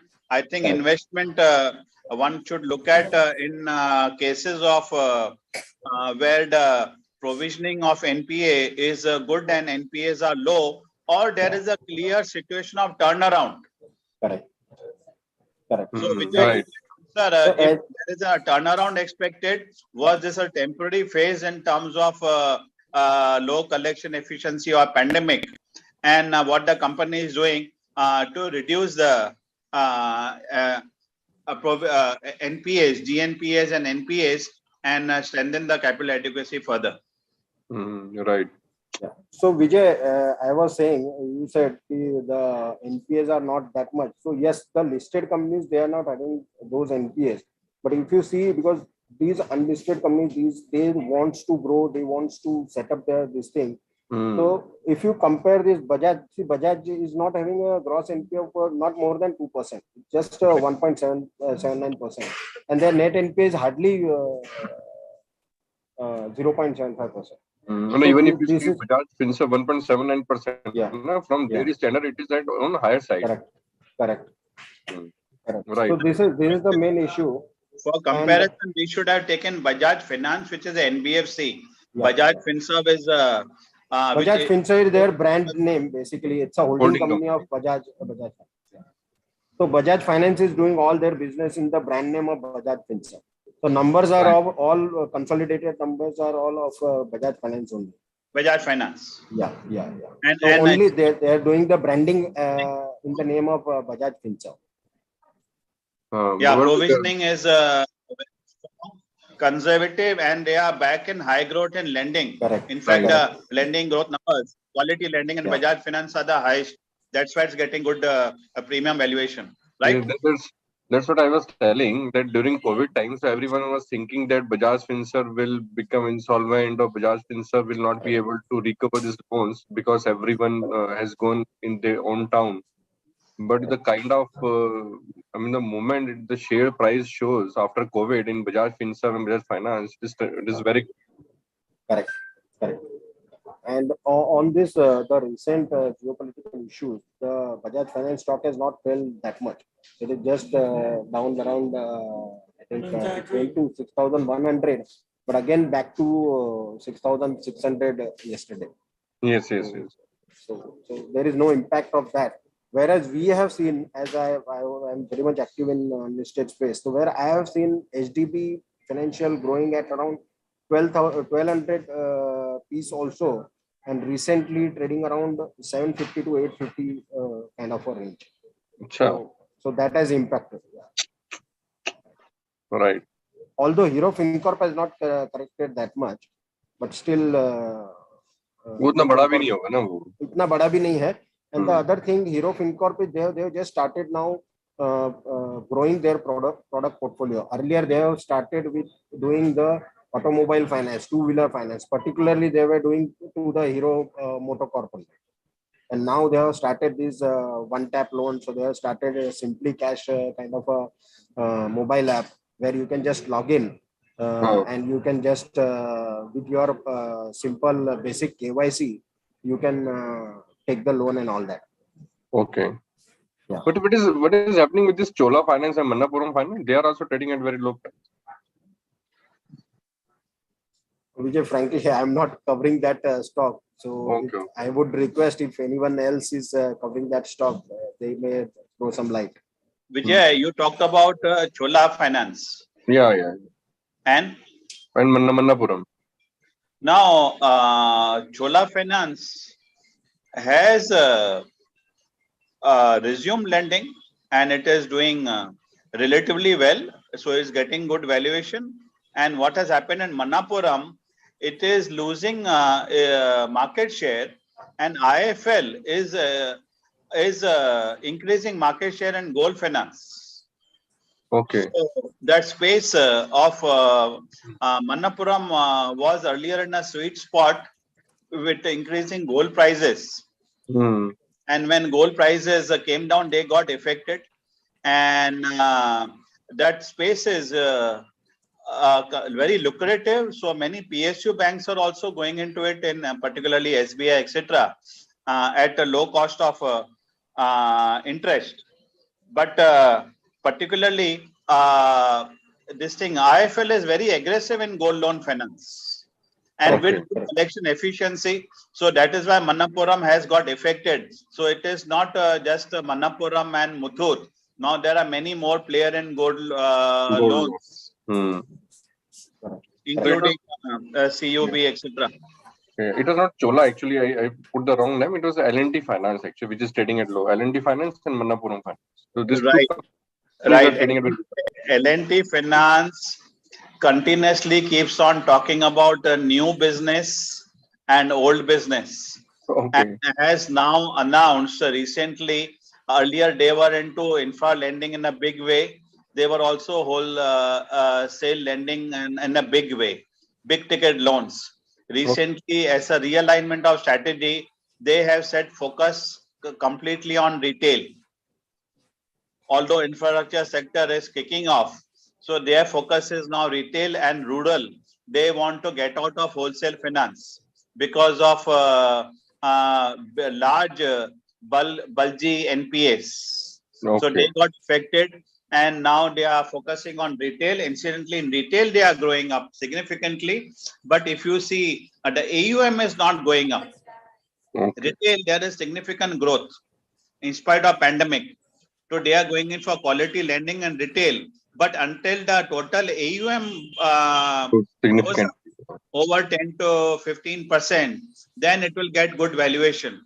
Now it has sold off his mutual fund business. So there is a approval from for sale to HSBC. There is approval from Competition Commission has come now a few days ago, this week in fact. It is good you are raising L&T Finance. So approval from CCA Competition Commission has come. So once the money comes in, so the it will be currently prices is quite compelling at a discount to the price when the 3,200 odd crores comes in and AUM growth resumes. So there could be a big upside to the valuation when the money from HSBC comes in, and it improves its collection efficiency, particularly of wholesale loans, which it is now discontinuing. Okay. So you're saying that there is a potential in L&T Finance, right? There is no corporate governance issues as such. Well, there is no corporate governance issue at all. It is known for very high transparency and disclosures. The CEO is very transparent. You can always interact with them, and their disclosures also very high standard. But it is a way business has been governed. They went into mutual funds, they sold it off. They had gone into insurance also. So insurance also was sold it off. They were into infra finance, and they were in home loans, focusing on employees. And now they are new focus in retail and rural. So it was known generally L&T, a large infra player, L&T Finance, a infra player. Then it wanted to become a supermarket. So at that time, Mr. Vyam Diostale, who was earlier CFO of L&T and became a chairman of L&T Finance, he had a dream and he had a vision. Now he is no longer there, and the new team is there. They have kept on realigning the strategy on almost a continuous basis.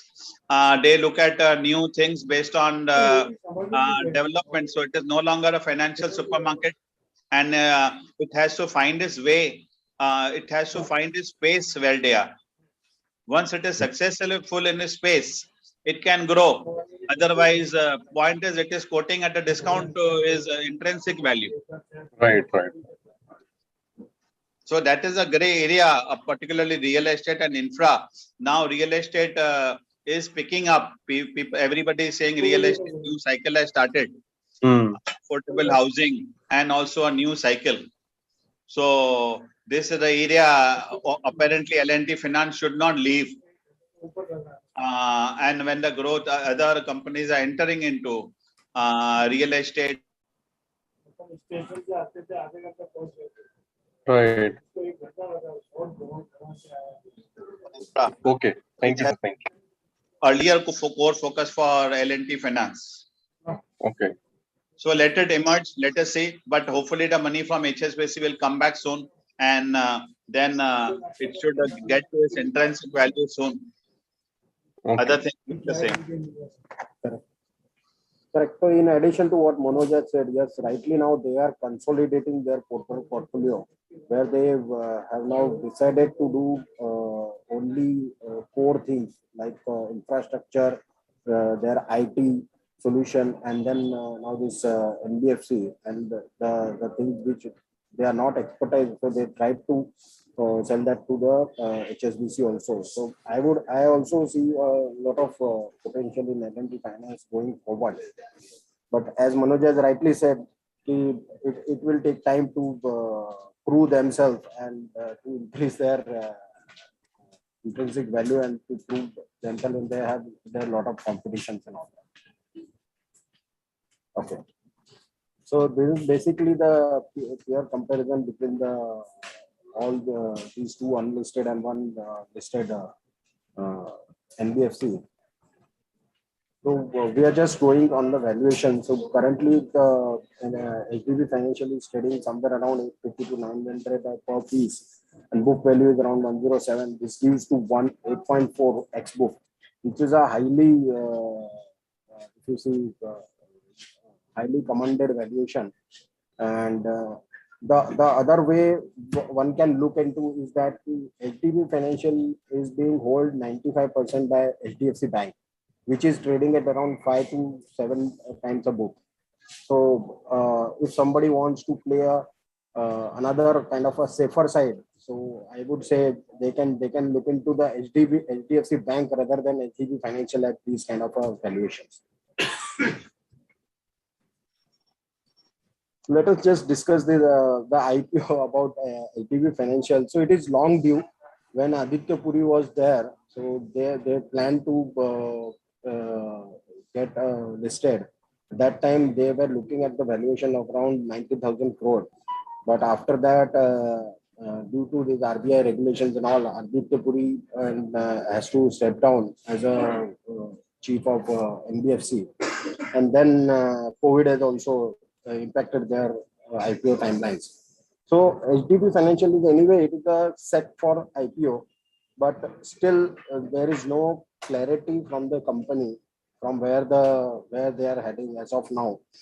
So I think till the time they don't claim a good valuation, the current valuations of companies come to around 45,000 to 50,000 crores, which we are sure that HDFC Bank is not going to list this HDB Finance at this valuation. So anyway, near to 1 lakh crore only, they will try to list it.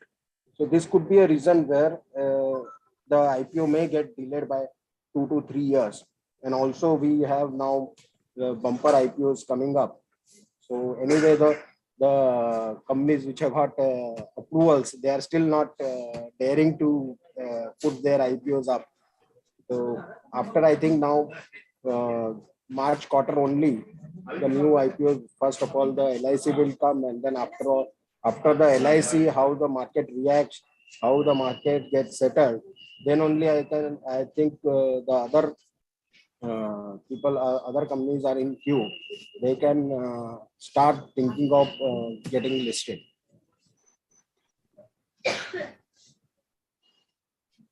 So this is all from my side on HDB financials.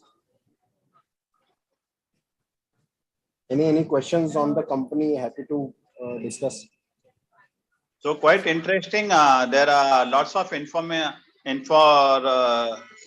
and insights on the chat. Would anybody would like to put their videos on and speak? There is one comment from Mr. Kumar Rao. We need to understand that just put your video. Yeah. 1 minute. Sorry. We need to understand that there is a too much unhealthy competition in NBFCs. There is also a rampant indiscreet financing of unbankable borrowers.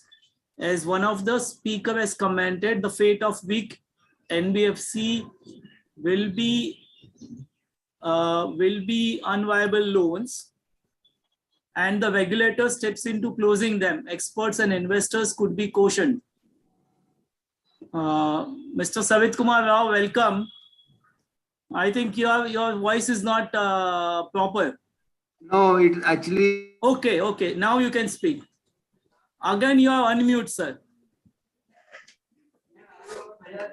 I am unmuting and it's getting unmuted. Okay. Now, I have a practicing chartered accountant since 1976. Your name, qualification, and the company you're working with, and sure. I'm telling you. I am Savit Kumar Rao, a practicing chartered accountant since 1976.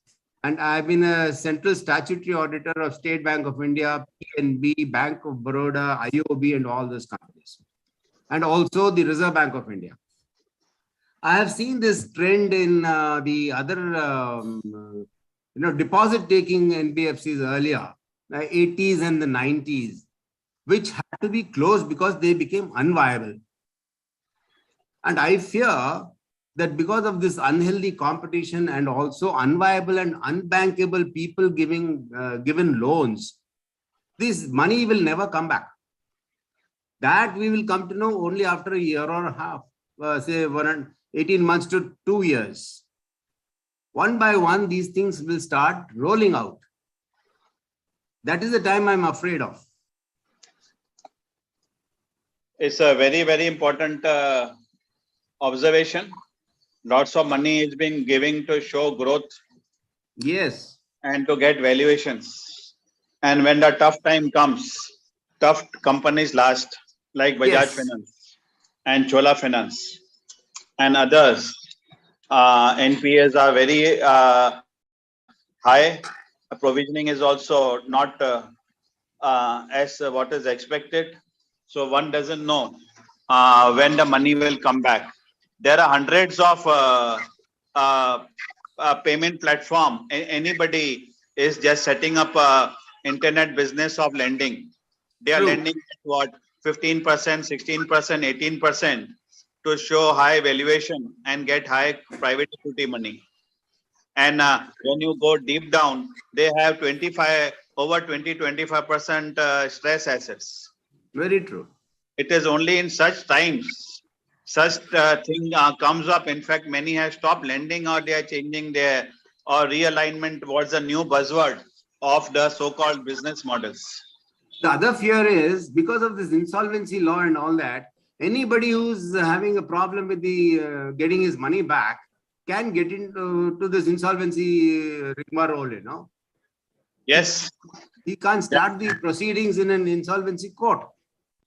Yes, some are getting genuine complaints. Yes. Some are having maybe coercions and Correct. threats Very just to get settlements.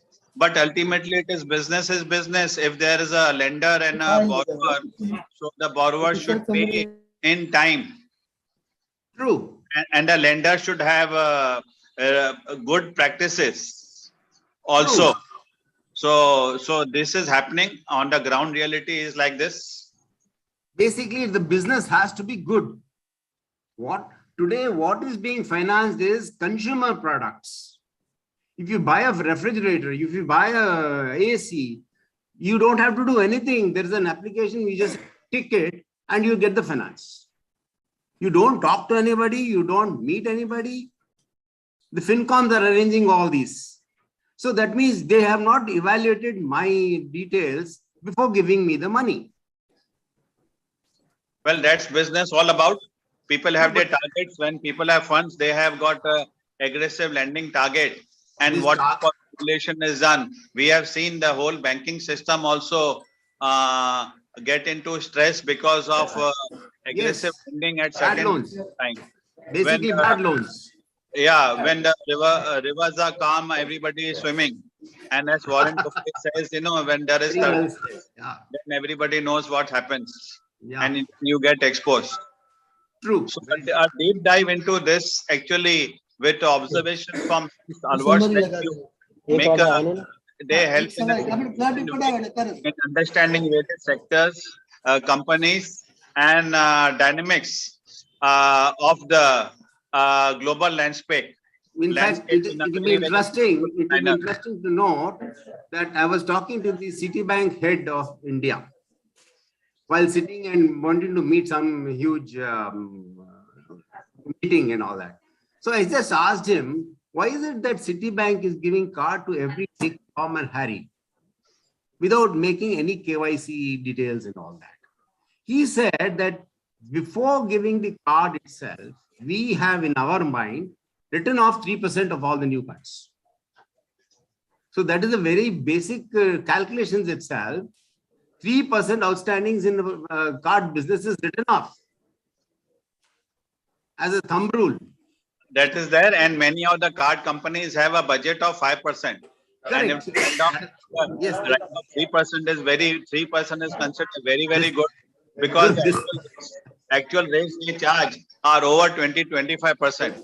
But that has come down today. The rates they can charge has come down today. When the repo rate is in a range of 5%, so and people are lending at 9 to 11%. So anything above that, even if you provide for 3 to 5%, it's very, very lucrative business. So more and more companies are getting into card business. It's a very attractive space. And when the business was available for sale, there are many high-class bankers which are bidding for that business and trying to get that business. Achha, there's one more point I would like to point out here. This gold loans which have been given in the past 15 to 20 years, no one has got a fixed idea of what is the gold which is good and what is the gold which is not good. It is very difficult to make out the good gold and the bad gold.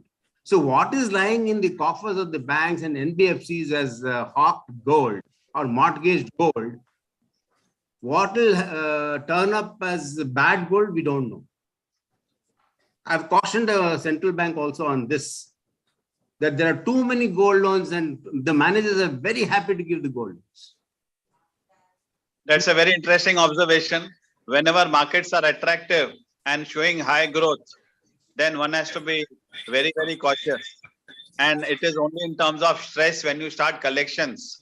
So Yes. then you know, and then they change the LTV ratios. True. But ultimately, people are giving small money through this lending. People are not giving more than 1 lakh. Many are just giving 10,000, 15,000, 30,000, like that. So instead of unsecured loans at high rates, the people are ready to give gold for short-term loans of even 6 months or 9 months. So it is Under the attractive wrong- for the bank because the provisioning there's norms. a wrong impression that because you have taken gold as security, it is fully secured. What happens if the gold turns out to be bad? Well, it is, but as far as the provisioning and the risk weightage norms are concerned, it is far better in unsecured business or taking a factory on a charge, because then you have to go through the NCLT process. Here, okay, you can have a good recovery, and so far we have seen the gold loan companies have far better recovery than other businesses. I think about the gold companies, lesser said. Well, okay, we have people like you and other investors having a close watch on such companies. That's quite interesting. Thank you. Thank you. Anybody else would like to share some insights? Any observation? Put on your videos and share. Yeah, so I would share one experience where we were setting up NBFC business recently, and they were getting into the business of this fast money tap loan kind of a thing. So Savit Kumar, coming to your point, see, NBFC we can look into in a two eyes. One is from the investor's point of view, where we have to see the asset quality, where we have to see the promoter quality, where we have to see the NPAs and all that. And from NBFC business perspective, where we can see this is a very lucrative business, where the cost of funding, the cost of borrowing is very low, the margins are very high, and NBFC they are now doing microfinance, they are now doing this small finances. They are getting the licenses of this payments bank and all that. So because of all these things, people are now the new businesses, they are setting up with a view of creating a business and then command a valuation. So if you see, there are a lot of companies. The same thing has happened with Paytm also. So somebody has rightly pointed out that some regulation RBI has now stopped them to opening new accounts. So they have gone left, right to open new accounts, and because the regulations which are there for the bank and the regulations which are there for the NBFCs, they are having very, very liberal. So they are taking the advantage of that, and they are creating their numbers, they are creating their loan book and all that. Also, there are these NBFCs.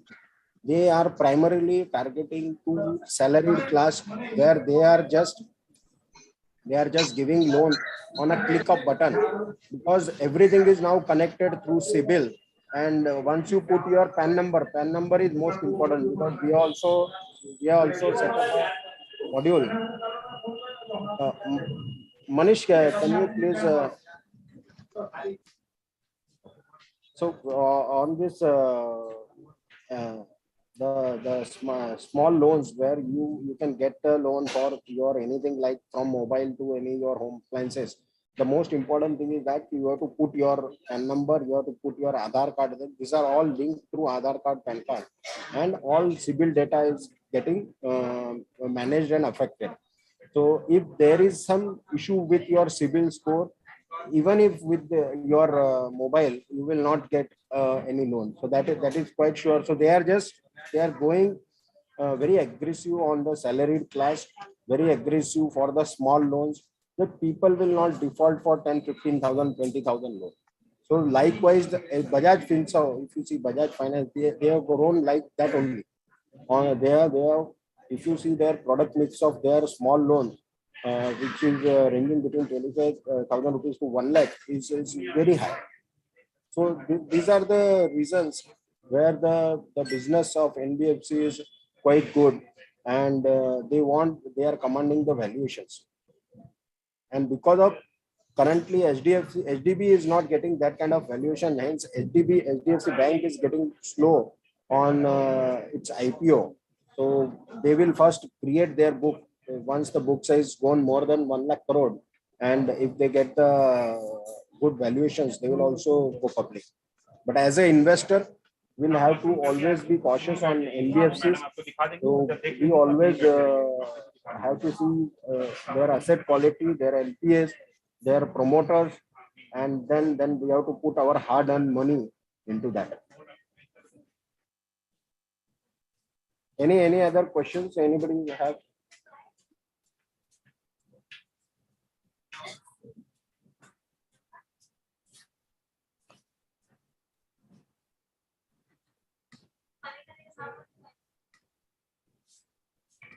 Any other questions, issues, observations we can take? We have an excellent round of discussions, deep dive presentations.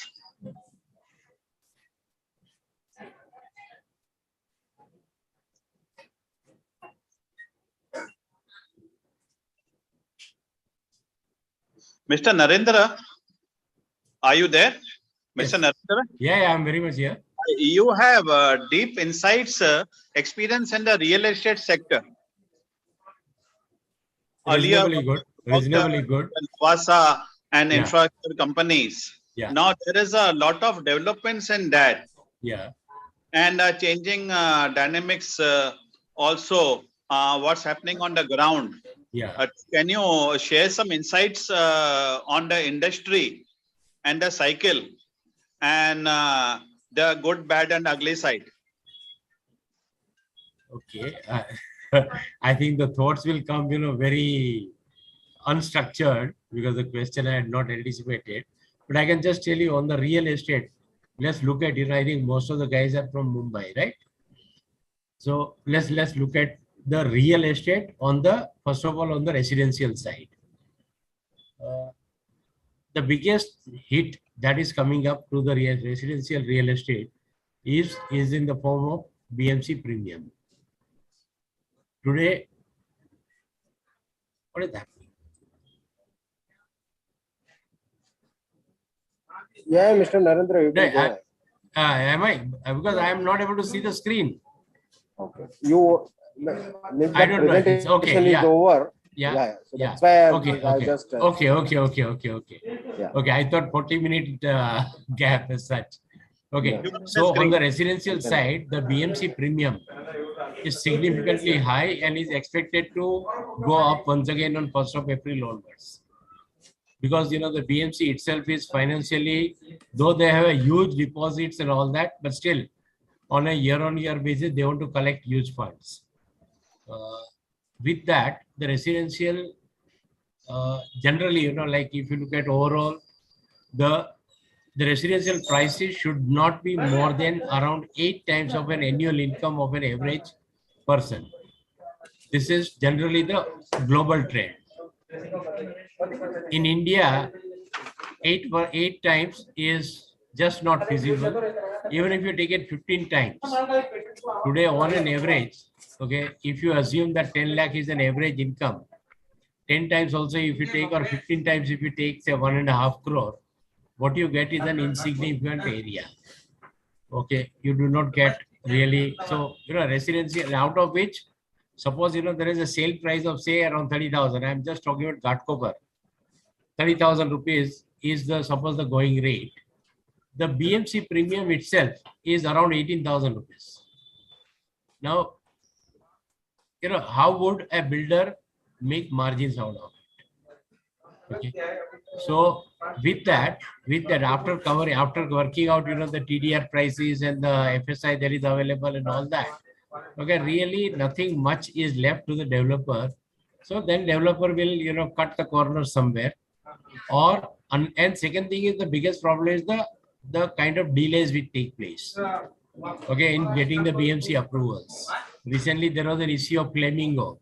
I do not know whether everyone is aware about, that 10 aerial kilometers, no construction was allowed, okay, in Mumbai, okay, from Thane, from the creek of Thane. Now, 10 aerial kilometers of Thane, meaning it takes you, Borivali side, Thane, all those areas. So the construction was, stopped for nearly 2.5 months. Nothing was done. And even today, suppose somebody wants to construct, he has to prove that his area is beyond 3.89 kilometers, aerial kilometers again, from Thane Creek. Otherwise, you are not allowed. Say if you are in same part of say Mulund, okay, you have difficulty. Then you have to go to the central, the MOEF, the Ministry of Environmental Forest. So these are the kind of things which are coming up. So the margin wise, if you really look at from the developers companies where we are looking for the investments, is not really going great. The interest rate going up is causing another problem. The lending, yes, lending is improved, and that is what is improving, the increased number of investors, the real buyers. That's another. On the commercial side, yes, if one goes on the lease side, there is a scope available. If you look at, say, for example, one of the major investors being in India is Blackstone. Blackstone has been, is today, as of today, in India is the biggest landlord as far as the official complexes are concerned. The second one is Embassy or Brookfield. Within Mumbai, if you look at, the Maple Tree has, invested heavily at Gandhinagar at Kanjanbag. Okay, and is going on investing. They have really opened up the purses. So if really one wants to go for a commercial side, yes, invest there, invest in the InvIT or something like that. Maybe you get reasonably good returns. Okay, of course, it can't beat the equity, but still, it's a secured, reasonably secured returns. So that is on the construction side. On the hospitals and all that is completely different cup of tea. One has to look for at least 10 years to really start recovering the money. Though people feel that, like in the hospital, one can make money faster. It's difficult. Unless and until one establishes, it becomes very difficult. Schools is the same. Hostel is another thing which is coming up. Okay, that's an area where investment is going, people have started talking about, still not gone into, but hostel is a good business. Okay, there the returns are very good, and that is what is one area if for a real estate developer one wants to go for. This is what I would say on the real estate side. On the infrastructure, of course, is a very different cup of tea again. So, Manoj, I feel I can talk on. Sir, Yeah? Mr. Nagandi, this is a special bonus from you. Times. Thank you. Thank you. Changing times. So people are looking at different asset classes to invest. Yes. Besides equity, they are looking at bitcoins. They are looking at commodities. They are looking at crude. Yes. So and tough times like this, some people feel the security of the asset class and real estate is the best. Particularly if inflation continues. In that case, people will go for real estate is the best asset class. You have security, and you are getting low returns in terms of FDs, etc. Real estate, one big problem. Sorry to interrupt, but real estate, the big problem is the transaction cost. It's huge. 6% while investing plus brokerage, and at least the brokerage when you're selling, and the time taken, always the liquidity issues, etc. is quite. In fact, just to tell you, okay, something which is now, because I have retired long back, so I can talk. Sometime around 2005, I had talked to my boss, okay, in Lavasa, that is an over-ambitious project. Okay, the word I used was little diplomatic. I used the word over-ambitious project, meaning, okay, it will be difficult to really survive, and unfortunately, I was proven right. Okay, it didn't survive. Okay, now also it has been taken over by other investors with the kind of conditions. If you look at, they'll put just 100 crores now, 900 crores over after 10 years, sorry, and balance 800 crore over a period of 10 years. That's what their proposal is, just to revive Lavasa under NCLT. That is quite interesting. And transaction cost, another way to look at is it's a good opportunity for REITs. Yes. And AIFs like Blackstone is looking at investing in a big way through AIFs. Yes. And people can invest small amounts. Yeah. So there are huge opportunities. Regulators is supporting huge opportunities. Blackstone has little slightly different ball game. What they do is, they invest in two types of investments. Right from day one, they think about that, okay, we have invested in a particular property, is they want to retain it for a very, very long time. And they want to just enjoy the lease returns, etc. The second one is they invest, maybe they make it up, done up work or something, they invest into capital expenditure to some extent, and then they sell off. Okay, now this selling off, okay, and making a quick money out of it, they have really made a lot of money into it in nearly 6 properties.